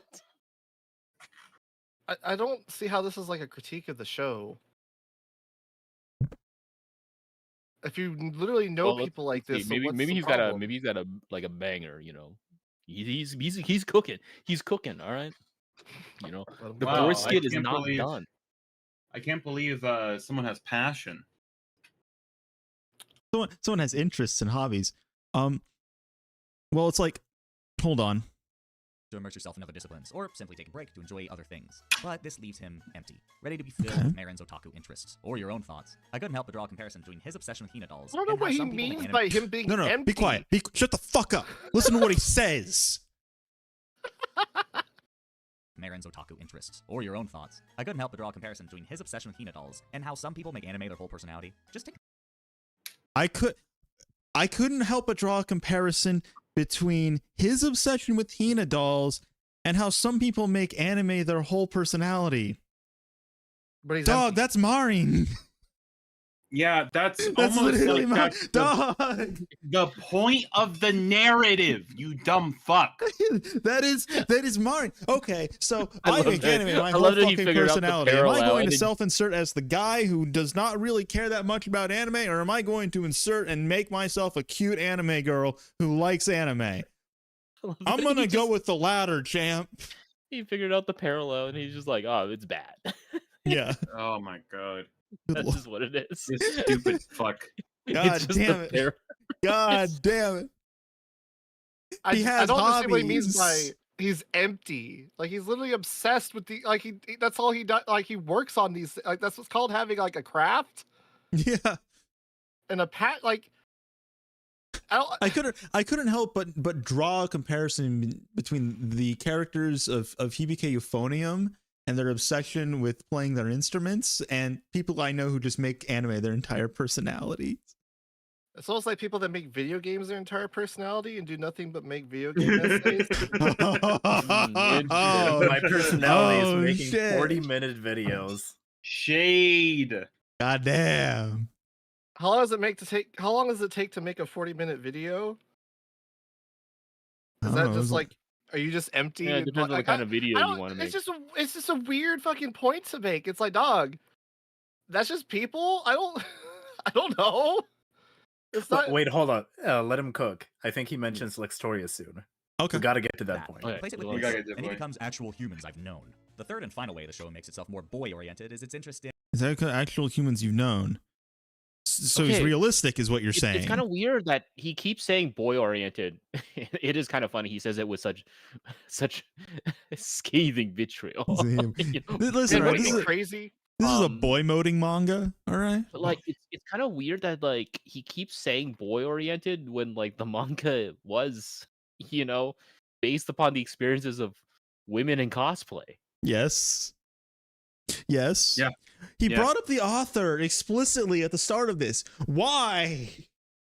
Rob, the author, doesn't know anything about her. Ah. That's clearly evident by this video. I mean, like, why'd you even bring her up if you're not going to look up anything about her? in the female form. You see, A long time ago now, I told you there was this aspect of anime that I've never gotten along with, and that is anime's propensity for being horny as hell. The final trick up a rom-com sleeves to bring men to the table is number 3. Oh boy. Yet, when I was a young man, I noticed that punch animes tend to have a lot of random horniness sprinkled into them for humor or to titillate the audience. I was never sure why that was the case. On Japanese forums, they took to calling this fan service, and the term has become widespread in decades since. Lex mentioned! Man, wouldn't that be crazy if that Lex Torius guy were like here watching the video right now? Lex mentioned! Also, that example of Demon Slayer that he just showed, complete bullshit. Like, that is just her outfit. Like, what is wrong with Yeah, that's what I was thinking. I was like, that's not really horny. That's just a design. If you have cleavage, it means you're horny. I mean, her boobs are big. But Hayden, have you considered that if you have a flat chest, that's also like objectifying? If you have a chest at all. If you have a flat chest, that means you're a child. We need to stop. We need to remove the torsos of anime women. Yeah, I think the flat chest thing is like a lolly thing, which look, you can't. It's inescapable. You can't. Well, it's like it reminds me of the thing. It reminds me of the thing with Dragon Maid. The thing with Dragon Maid, where like that character with like the giant tits, the lolly, like Boobo lolly character. They were like, I fixed her design, and they just made her flat chested, and I'm just like, you made her more like yeah. I think what we really just need is more like cutesy, cute girls doing cute things sort of shows, but they're all just in an iron lung. That'll fix anime. All of them are just. we need to make the fucking concept of an anime that they always meme about, where it's like lollies with Australian accents skateboarding on the moon. What the fuck are you talking about? What? But they're all on an iron lung. That's an old 4chan meme. Just ignore me. It's fine. You're old. Not that old. On with the video. Come on, Grandpa. Let's go back. Let's go back inside to the nursing home. Decades since. So use some tapioca pudding. Fan service video, which is really great. Outside of the Japanese context, this term tends to mean cute nods to lore or characters outside of the focus of this story. Marvel movies are an excellent example. What do you say about Japanese context? Fan service means something included in the fiction that is intended to please the audience, and really only for that reason. It's not in service of the plot. In fact, it may even be detrimental to the story being told. It's for you alone, buddy boy. For a non-Japanese example, the Citadel. I don't know if this applies to fucking My Dress Up Darling, when it's literally about fashion. So don't know if it applies to literally any story. I mean, I could see the argument more so for whatever the fuck he's like alluding to with fucking Fire Force or whatever. Yeah, movies like because it's if you're talking about it with like fucking Ninja Slayer or not Ninja Slayer, what fucking Demon Slayer. Or fucking Fire Force or whatever. It's like, okay, well, sure, like those are not about fashion, but you're my brother in Christ, you're literally talking about cosplay anime. I think this is also like a not just that, Yaru anime too. So I think this is also like a really interesting kind of. I feel like Sono Bistal is also kind of a really interesting example that might not necessarily work out in his favor when it comes to discussions of like depictions and like the role or the vantage points of like questions of luridity when it comes to like depicting bodies, especially like female bodies and young female bodies in anime, right? Because like oftentimes what defines the core of a lot of the fan service critique is that like nothing is done about it. Like the clothes come off and then they're just like, oh no, etc. And then like it just cuts to the next thing. It cuts to the next sequence. And then like you're just like, that's kind of weird. But like My Dress Up Darling is not the show to use that as an example, because Gojo very clearly sets out boundaries with regards to how he navigates fan service. Like that's the whole point of that episode where Marin like comes to his place and then she's in like the bikini. Like that whole thing is like this massive, like very intricately like shot and animated fan service thing. And so it leads up to this seeming like crescendo where it's just like, oh my God, this is just nonstop fan service. And then what happens? He flips the professionalism switch. He's like, no, I'm going to sort of set boundaries on this whole thing. And like I'm going to treat this like like a professional. Have you considered that's because he's that's a also beta Chobit. male? That's a lot of shows. Yeah. I found that it's because it's made to cater to weak men who don't sexually assault women. I found that element interesting because he like the whole point is like he hasn't had a mother in his life, so he's only known like a paternal figure in his grandfather, and the only way he's engaged with like female like that sort of perspective is through his Hina dolls, and so now he is having to deal with them like as a person, and like the contrast of him learning to deal with like living people as clients and her wanting to express like her individuality, her femininity and all that through her cosplay, like he's having to navigate this kind of balance, right? Like I don't know how you have a story like My Dress Up Darling about cosplay where so many characters are like the fucking succubus character that she cosplays as, where they're very revealing, because that's just the nature of so many anime. Mm-hmm. Like I don't know how you and fashion. Yeah, I don't know how you present a story like that without having a level of sexuality to it, because like that's kind of what cosplay is like embracing that sexuality and like performing it in like a healthy kind of environment. It's showing confidence, which is, attractive. There are like elements in like My Dress Up Darling where like Gojo does kind of like act like kind of weird. Like his offhanded remark when he first meets Juju, where she's like naked and he describes her kind of like a doll, right? Like a hairless doll. Mm-hmm. Like that's weird, but it's also like in a time where he's still very awkward. Right. Yeah. Which is understandable. Like he doesn't keep doing that. He doesn't keep. He's not well, if there's anything that the show also just goes to a decent amount of length to show that now he's really like attracted to these dolls. Like he's got something for them. I think the important thing is in that scene is that he is like likening her to a doll, because like if it were like supposed to be consumed from like a male perspective, and it's just like, oh, Juju lolly, ooh, like he would be like, oh, she's just like a lolly, and then that would be like the lens in which it's being presented. And well, then he could look into the camera, and then we as the audience would know it's ironic. And then we'd be able to self-insert because like because irony. My Dress Up Darling, written by fucking Joss Whedon. Joss Whedon.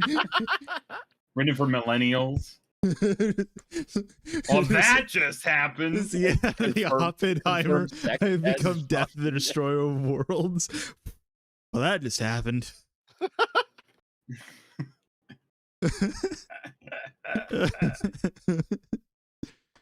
Final stretch is riddled with fan service, with characters taking on different personalities and humorous plots that are more in line with fan. Wait, why are we in math? They may even be detrimental to the story being told. He's a video game channel. Boy. For a non-Japanese example, the Citadel DLC it's like when we talk about Magical Girls, service, with characters taking on different personalities and humorous plots that are more in line with fan works of the characters than their typical in-game writing. Take the squad mates you love, dress them up, play with them like dolls. This form of fan service is typically sexual in nature, though the previous example shows this isn't a requirement, and I am not a fan. There are many reasons why I, a rural. He's not a fan of the Citadel DLC. The Citadel DLC was like watching Sergeant Frog and coming across critically lauded. Mom and the daughter imply they're gonna do sexy time with these two aliens before kicking their asses because of plot stuff they learned. She doesn't like the Citadel DLC. My mother what the hell? saw this episode, and she didn't like what was on display, so no more Sergeant Frog for me.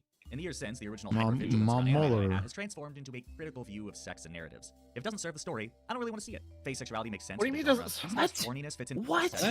What? In the years since, the original hypervigilance around anime that I had has transformed into a critical view of sex and narratives. If it doesn't serve the story, I don't really want to see it. Phase sexuality makes sense. It does serve the story. It literally does. Phase sexuality makes as much sense as Marine's. What? You're just refusing to make that connection. He's a Puritan. This is what I was talking about when I like this thing. I don't like this other thing. It's weird.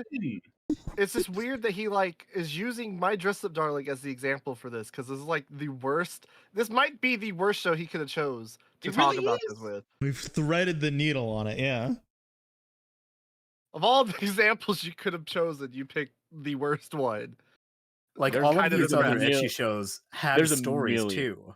Yeah. Well, like there's a million ecchi shows out there where like the story is like kind of a thin veneer over like the characters. Like Girls Bravo, right? Like, dude, if he came in like swinging with Girls Bravo, I'd be like, shit, you got me, dude. Fair enough. I'd be like, damn, I'm just But going if we're to talking not about watch Kill this la video. Kill, I mean, Oh, yeah, let's no. be real. The shows that would be best for him to use are like the shows no one talks about, so he probably hasn't seen, because like no one really like grew attached to it because it was just kind of Right. exactly what we're talking about. Like it's just kind of like surface level. like Lime Colored War. Mm. Yeah, does anyone know what that is? I bet I might be the only one in here or like watching the stream who does. Lime Colored War. Yep. I have no idea what the fuck that is. Is that an anime?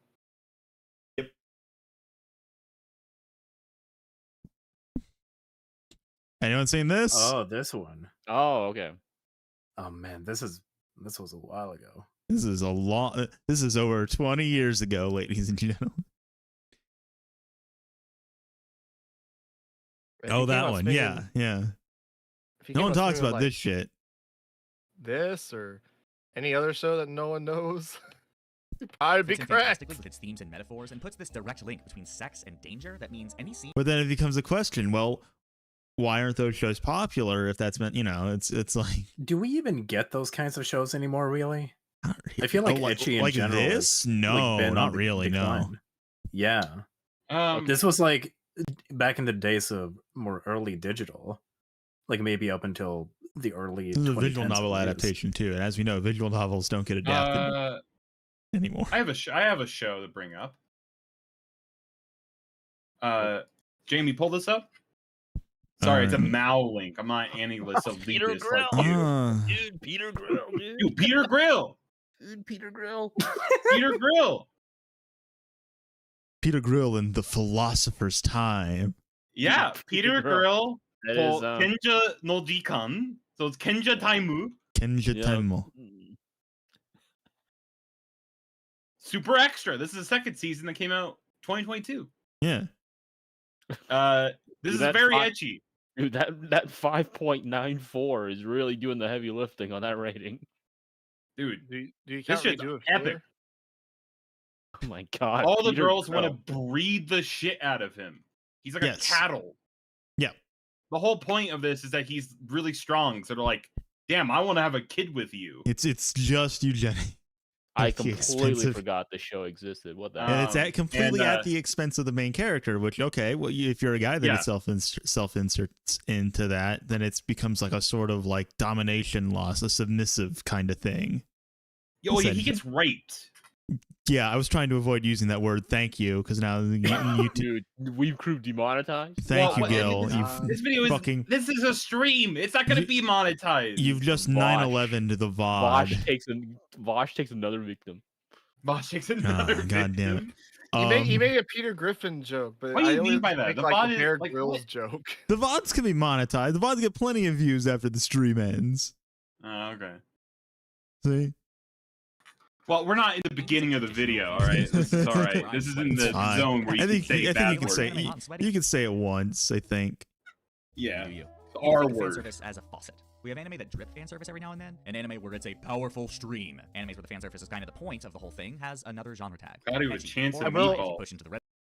I will give him credit that he's at least like recognizing that Brotherhood has fan service. That he's not one of those that's like, good anime don't have fan service and points to like Fullmetal Alchemist Brotherhood. Bullets. But that's me. If you like your anime hot and sweaty, you do you.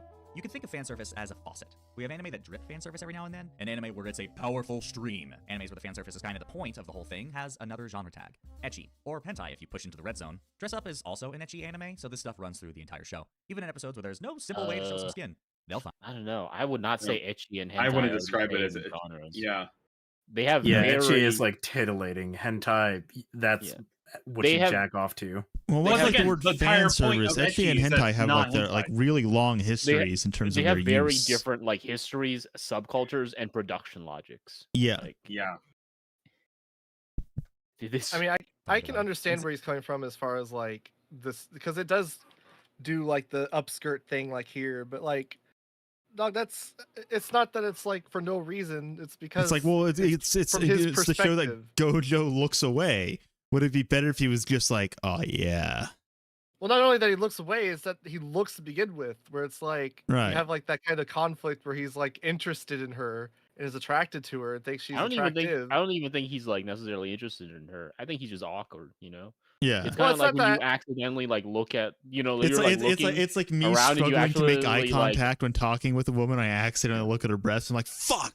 You just like look away really fast. You're just like, okay, I'm not a pervert. I swear, no. I just have trouble making eye contact. I don't know. It's like, yeah, it's women sometimes get put in compromising positions. It's just life, I guess. You should have whipped it out in class.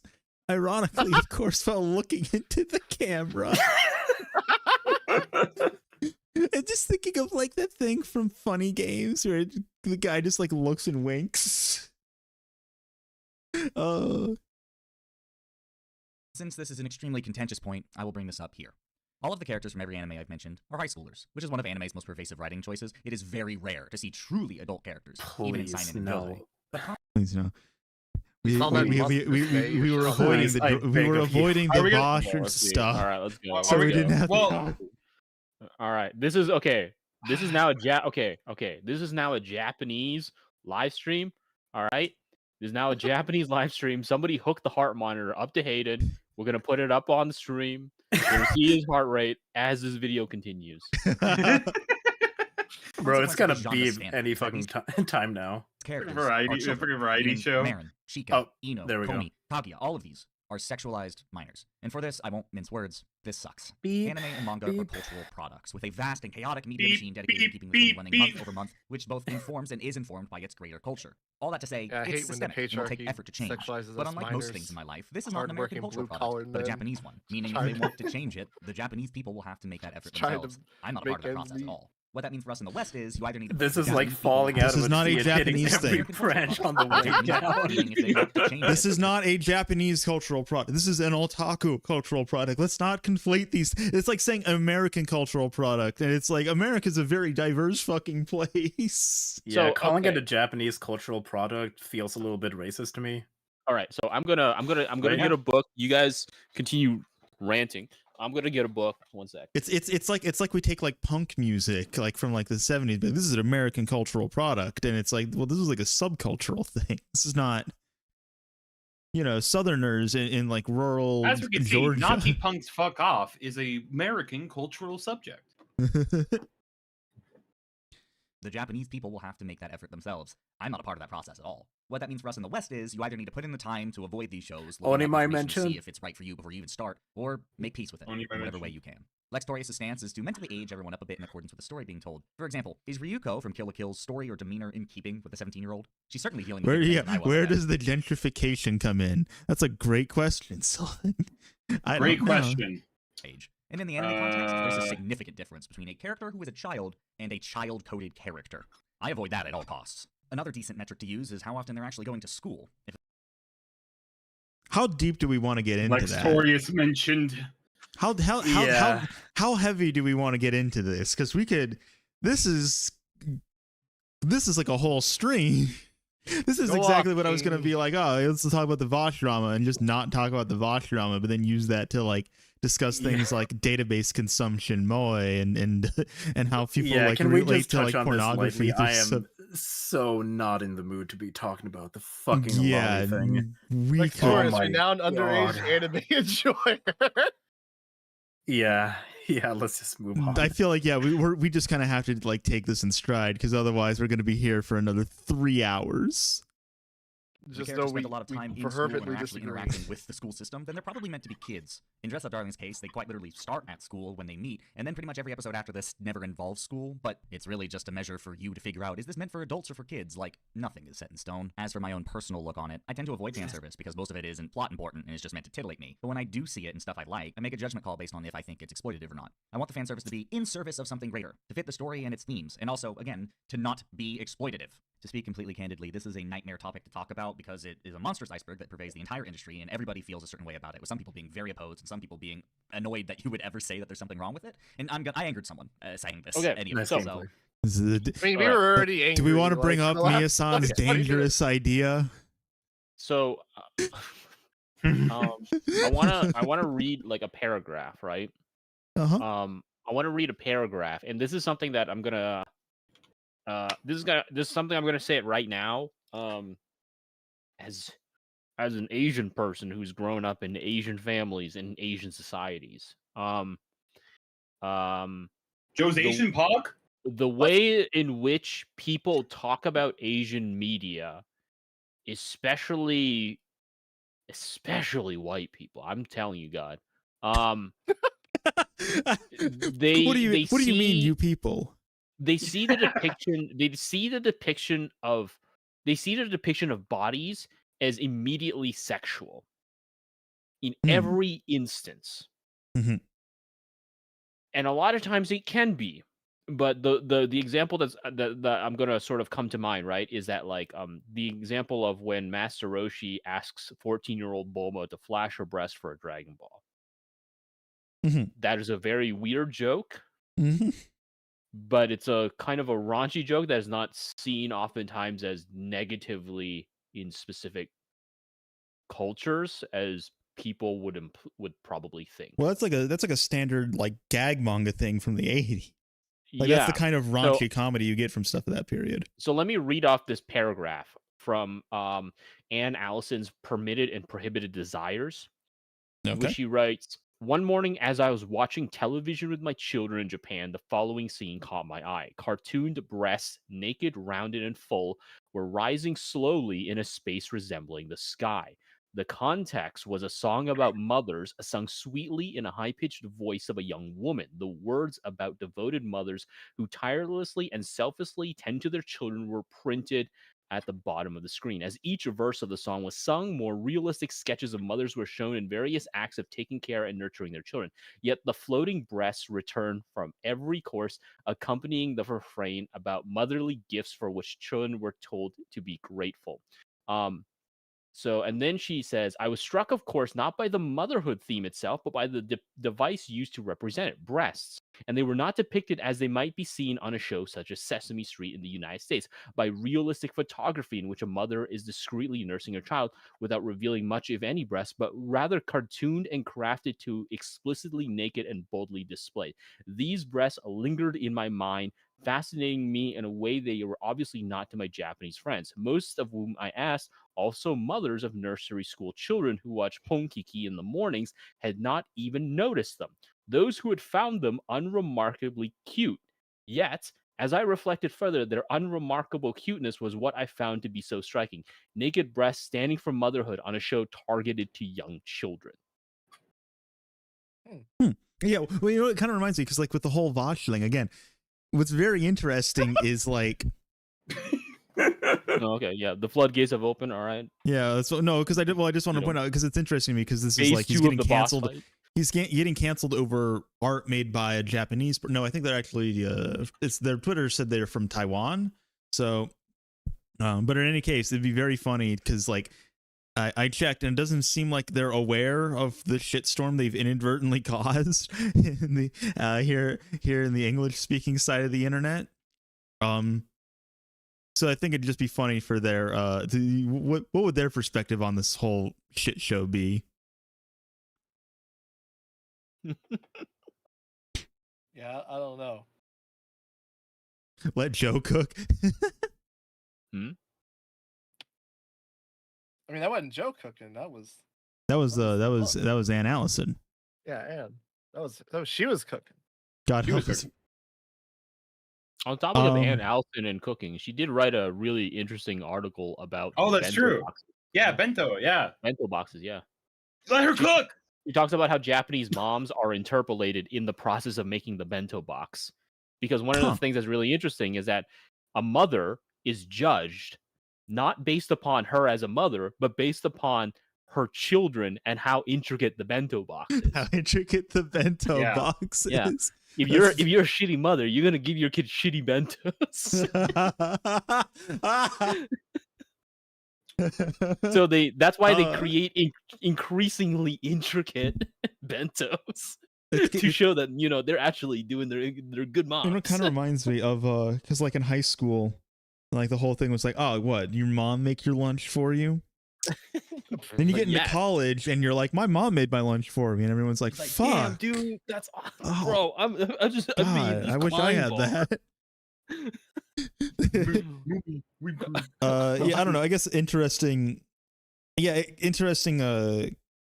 cultural gap, I guess, when it comes to how people perceive this kind of media.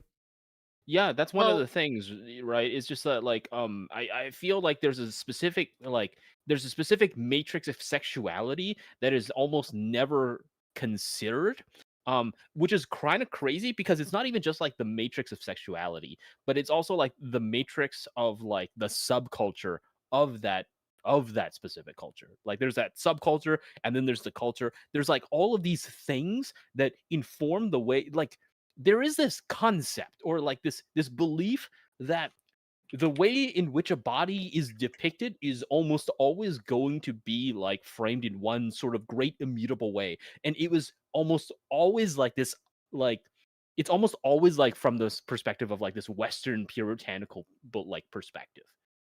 Like it's always like that, and then it's like white people just see sex everywhere. It's crazy. And like, here's the thing. I'm not saying that fan service doesn't exist in anime and manga. It absolutely does. And I do believe, and I'm not going to say that there is not like a very real problem with the depiction of women's bodies and women's rights in general in East Asia. There absolutely is. I've talked about this. I've talked about this in videos before it was even popular to talk about it in Annie2.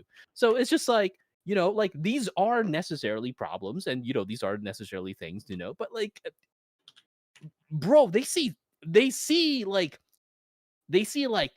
titillating sex in everything. Like, it's it's interesting because, I mean, I guess that that's such a complicated topic of how that developed, I guess, whole like things of like the rise of Christianity and stuff, because you look at things like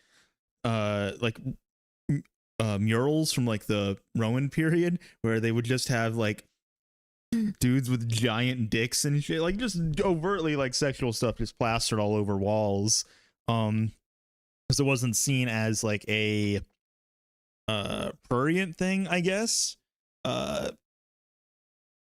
It kind of became that over the course of centuries, for a variety of reasons that are too complex to get into. But what I want to know is, does she say what that video is that she's talking about? Because I'm kind of struggling to imagine it, like, pictured in my head. Didn't she say the name of the show, the other mothers have seen? Ponkiki.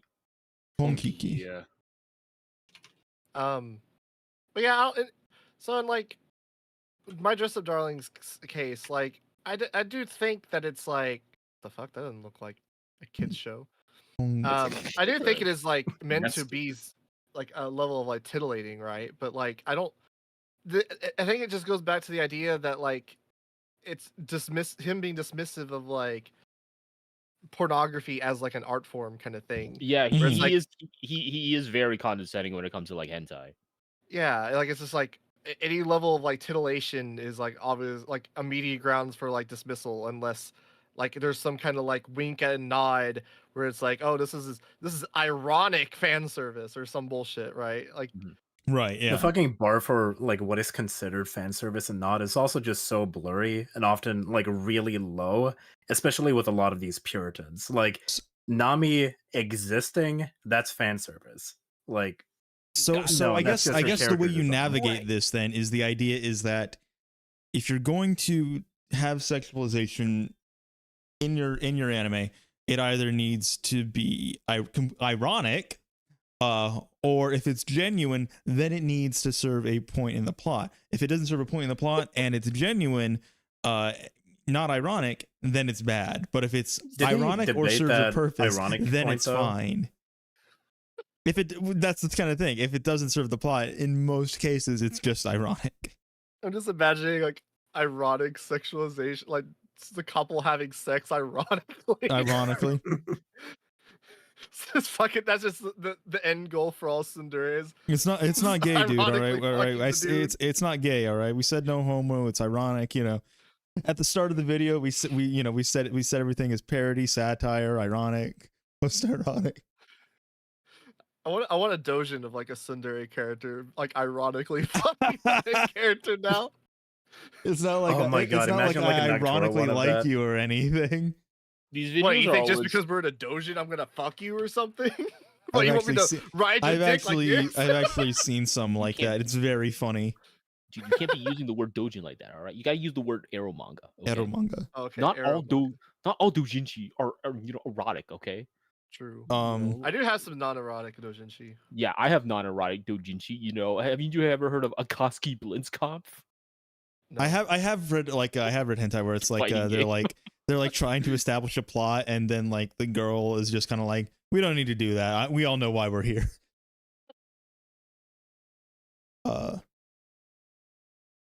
Yeah, I hope you understand that I am human, and I am trying I'm trying. For Dress Up, I knew loads of people loved this show, so I wanted to push through to the end and see. I don't know, he's not really trying. He doesn't seem like he's trying that hard. I mean, these are just 4 reviews of 4 shows, and he's done like for them to be acting this way? No research beyond watching what other YouTubers have said about it. True. There we go. There's the key claim. The fuss was about. It is at this point I'd like to get back to the topic. Is the fan service in Dress Up Darling good? Does it serve the plot or its characters for them to be acting this way? Not really. You could. What? Yes, and she's hot. And I want to see more of her. I would say it shows Marin's does serve the plot. Or she's being flirtatious. And while that's definitely sometimes true, this messaging is muddled through her flippant behavior on social norms. See, there's this type of rom-com. Okay, so first of all, here's the question. That's the gap question that I want to. Here's the 2-part question I want to ask. Right, the first one is, why do people care so much about plot? Like, yeah, like really why do people care? Like, you know, like. I've been watching Seinfeld Mushishi is one of the again. most successful TV shows of all time. I've been watching Mushishi again, all right? That show does not have much of a plot. No. Okay? No. That show is an atmosphere machine. Similar thing with like Cowboy Bebop does not have much of an overarching plot. Like, why do people care so much about plot? Who gives a shit about plot? Well, the thing about plot is that it serves a very particular definition to a lot of people. So a show having a plot is like Attack on Titan. A show having a plot, like Chobits has a plot, definitely. But that as fan service. So that's just, you know, titillating the viewer. It's hentai. Yeah. Does because Detective you can't Conan have like a plot? see the show for what it actually is. You can't see Hideki for the kind of person he is, or Chi, or anyone in that show. Oh, you know, her having her power switch in her vagina is it just, you know, that's just Clamp, you know, being weird. Yeah. and not an engaged analysis of media. Thing about plot too is a lot of shows that have like good plots, like Death Note, you can explain it in a very short amount of time. Yeah. Yes. Yeah. That's what people heroes. want. Yeah. People want just something that they can recommend to a show. Hey, check out this show Death Note. It's really cool. It's about this guy who walks around with a book and you can write somebody's name in it and they die. Like that's what people want. Well, they yeah, don't want something it's a that is more supernatural nuanced. It's a supernatural cat and mouse drama between a hyper genius detective and a boy who has the ability to kill anybody using like a supernatural artifact. It's like come on, did they have to put the switch on there? And it's like, yes, because otherwise we wouldn't be talking about it. Exactly, it's a good talking point. Like that's the reason why we still talk about it. Does the fan service need to be in Dress Up Darling? Yes, because otherwise it's a hook. We're not going to be talking about it because we've not talked really about anything fucking else at this fucking show. Yeah, good plot equals high stakes. Oh no, what if people norms? See, there's this type of rom-com, typically boy-oriented, that has an extreme obsession with social norms. Oh no, what if people see us?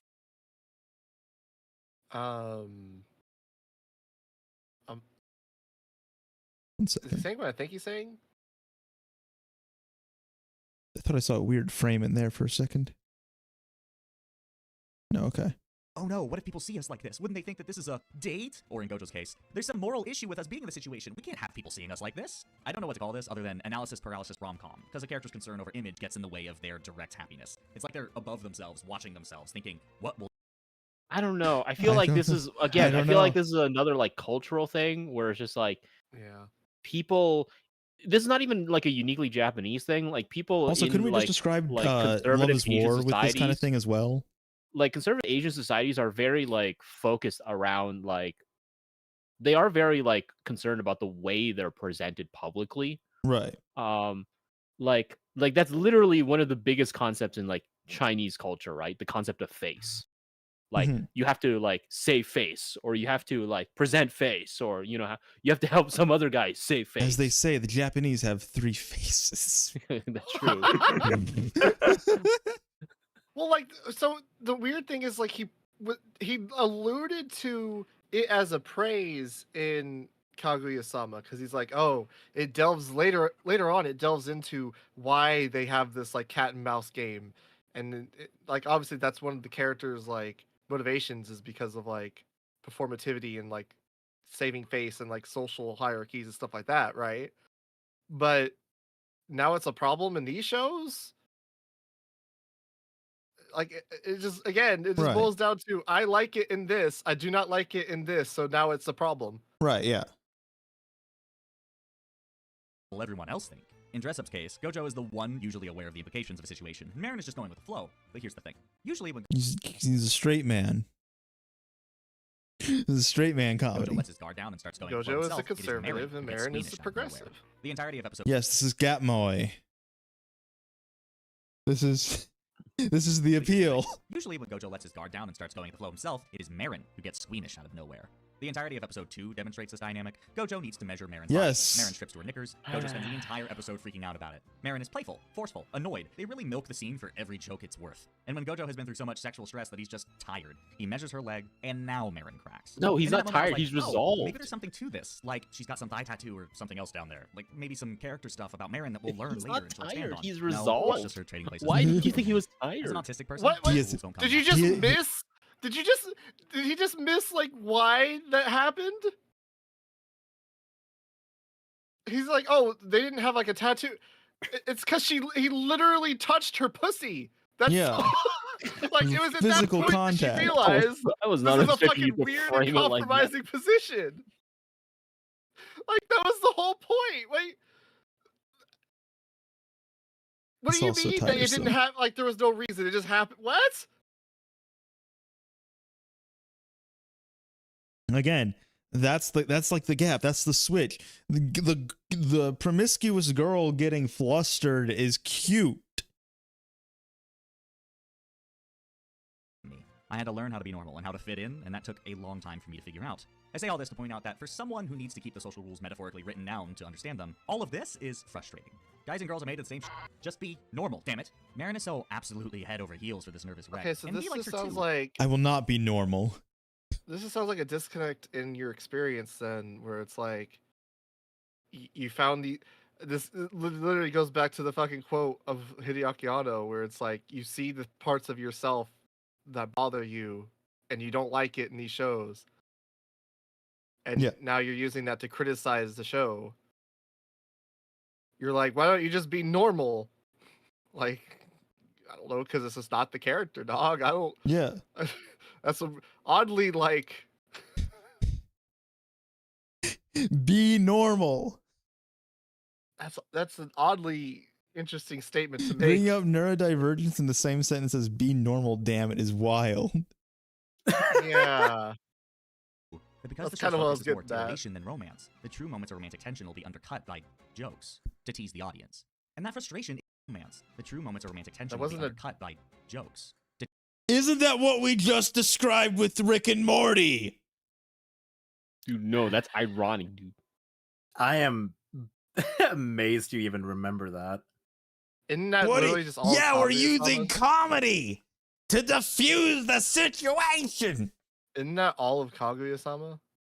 Yes! Yes, it is! this isn't even a joke. Like, like the scene that he's showing on screen is there's no point where they're like laugh. Like it's like they just get interrupted. They're about to like kiss, and they get interrupted by a 2 phone hours call. ago. Oh god. Oh god. Oh, it was cracking. 2 hours ago for us. It was only like 15, 20 minutes ago for him. Yeah. In his video. To tease the audience. And that frustration is inherent to the ecchi genre. It's never going to go anywhere. It's just meant to sexually frustrate you. But that kind of runs counter to the goals of a romance. One of the central complaints about Komi is it's too slow, right? Totally. What do you mean? It's different. Yeah. It barely gets around to the romantic aspect of the two. It's inherent to the ecchi genre. It's never going to go anywhere. It's just meant to sexually frustrate you. But that kind of runs counter to the goals of a romance. One of the central complaints I'm so glad. Wait, what do you mean by goals of the romance? I'm so glad that in the history of romance. What do you mean by goals of a romance? All right. We've never had will they, won't they plots. I'm so glad. That's not a thing that has permeated American media for decades. As somebody who's written and read about Japanese romance and plots, what does he mean by goals of a romance? I don't know. You know, I don't know. Romances can't be sexual. Also. I don't know anything about romance anime, but I know about romance in a genre theory sense. Jokes to tease the audience. And that frustration is inherent to the ecchi genre. It's never going to go anywhere. It's just frustration. Why is he saying it's inherent to the ecchi genre? It's inherent to romance. Like if they got together, it loses the hook.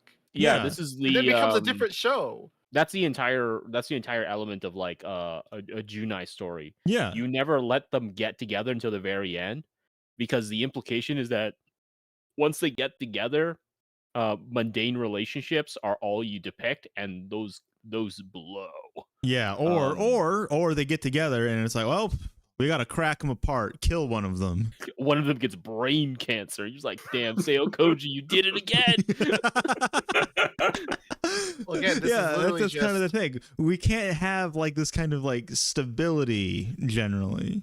I mean, you can, but that's not how these stories function. Well, that's the thing, right? That's the interesting element is that like Clannad after story literally starts in the middle of the romance, and then things go awry.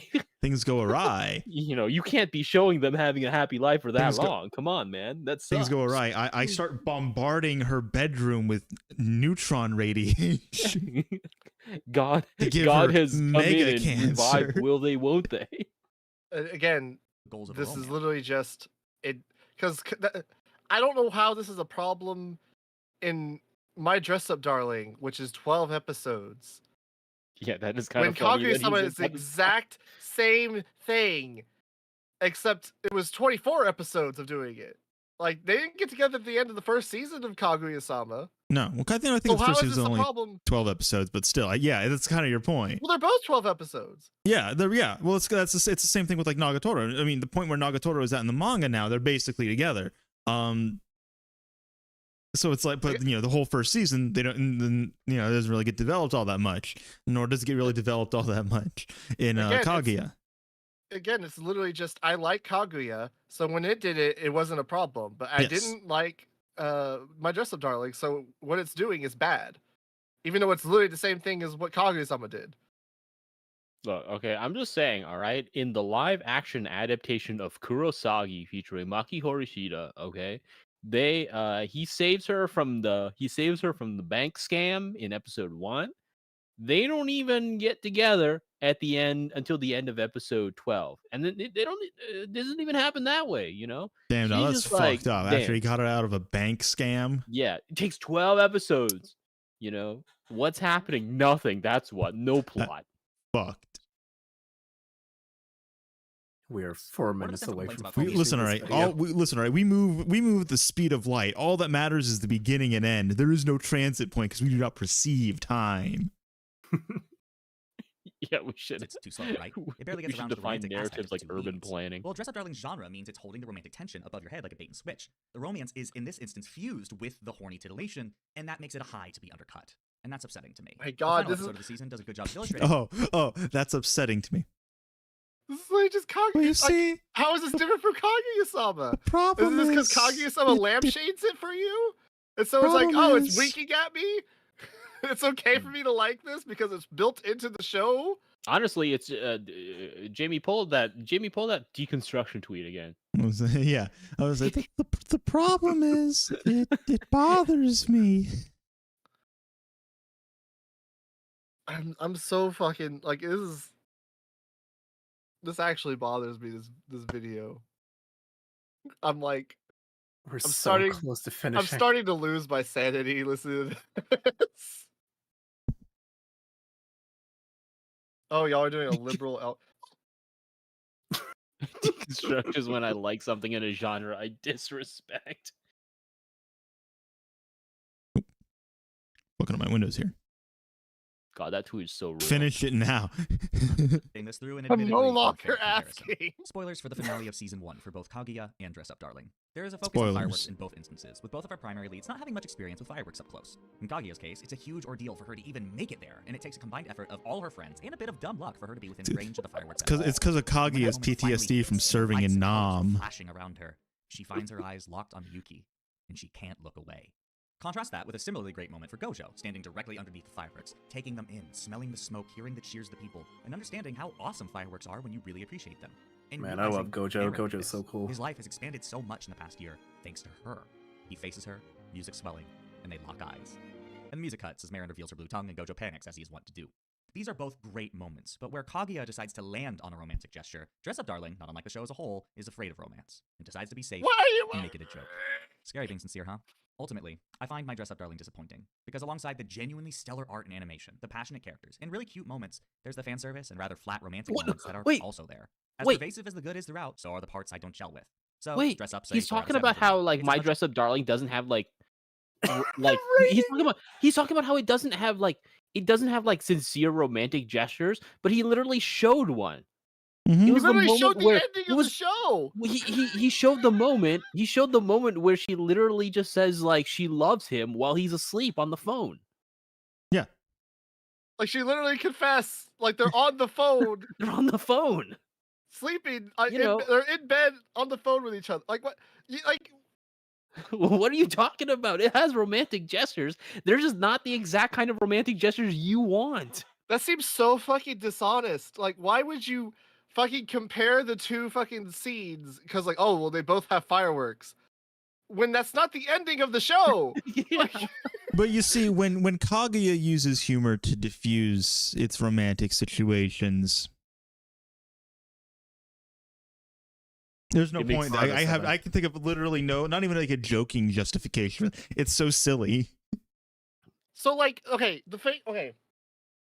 the reason why it diffuses that is because it means a lot to Gojo, but it doesn't mean a lot to fucking Marin, right? Because Marin, like, the whole point is Gojo has, like, spent his life doing nothing but doing these dolls and, like, making their, like, painting their faces, doing the clothes and everything, and he always just heard the fucking fireworks, but he never, like, went and experienced them. And so, as he pointed out, rightfully so, he's realizing, damn, I missed out on so much, and she's, like, opening all these doors for me in, like, a whole new world. And so he's, like, admiring her. She's just going out with a friend, fucking looking at fireworks. Like, it's not that big of a deal to her. So, of course, she's just going to be like, why are you staring at me? Bleh. Like, also, Marin is a very different character than Shirogane and Kaguya. Like, yeah. She would respond to those situations very differently. Excuse you, Shirogane. Shirogane. All right, fair enough. You got me there. Again, I liked this in Kaguya. I did not like this in My Dress Up Darling, so it is bad. Even though it is arguably that kind of thing is, like, cornier and sillier when it does it in, like, Kaguya, when it makes, like, a big moment and not deflates it. But okay, that's like a whole different thing. Whatever. I'm just 2 minutes. We got this. Come on. Great. The finishing line. It's the home stretch, baby. We got the score. 4 out of 7. Then I have no doubts you'll like this. As I said at the very beginning of this video, I'm a big fan of animation, and ever since I first watched Oran in high school, Hold on, wait, what is he there? Romances. Let me roll the it reason back. why I'm telling all this video, I'm shit and see if it's more your speed. If you have a dress up so etchy, then I have it for me. It's as much great as it was meh. But I encourage you to watch it and see if it's more your speed. I don't know, If you man. have a stomach Okay. for ecchi, then I would Boy, Okay, I don't have a stomach for ecchi. I got a whole damn appetite. Okay, this is okay. I don't like that he uses this example for ecchi because it is just this. It's just this that brain rot masculinist perspective. You know, it's just like why can a female character just like not talk about the boob bag? You know, like I never saw this as like a sexual scene. I never saw this as like an edgy scene. Like a lot of women just talk about that. Yeah, a lot of female friends. You know, a lot of women just talk about it. You know, like they just talk about it. You know, what is it like? Women talk about their breasts, like guys talk about their balls. Like, does this? I mean, have you ever been in like a female friend groups and how often they talk about fucking periods? Women are physically repulsed by me. It's like, is this guy's like every like, is this guy like? Is every interaction with like any female body part like sexual to him? Like it is that to a lot of anime fans, I guess. I think this is his projection. Brain rot. Yeah. Do you get this with like mainstream media? Do you see Megan Thee Stallion, doing her cosplays and think she's a fucking harlot? No, she's a girl boss, and so is Marin, and a lot of women love her for that. Dress Up Darling has a massive female audience. I'm a big fan of animation, and ever since Supersonico too. I've been all about romances. You wouldn't think that, but it does. Because anime romances and drama. I mean, if we really wanted to get into in this super genre, the bunch of anime have the benefit of having loads of flashy fights and big set pieces that you can put lots double of time standard of Beautifully like animated, West but versus it's hit or miss. You have some with some excellent writing like and good Japan, fights, and some that are less so. Romance plots have less place. There's a lot of sexualization in the West of young, minor, fucking looks are a not starter, sure, and they're nice, drawn but characters. What makes you stay with someone is that you like them, their personality, and you enjoy every day you have with them because you just are good friends. You mesh well.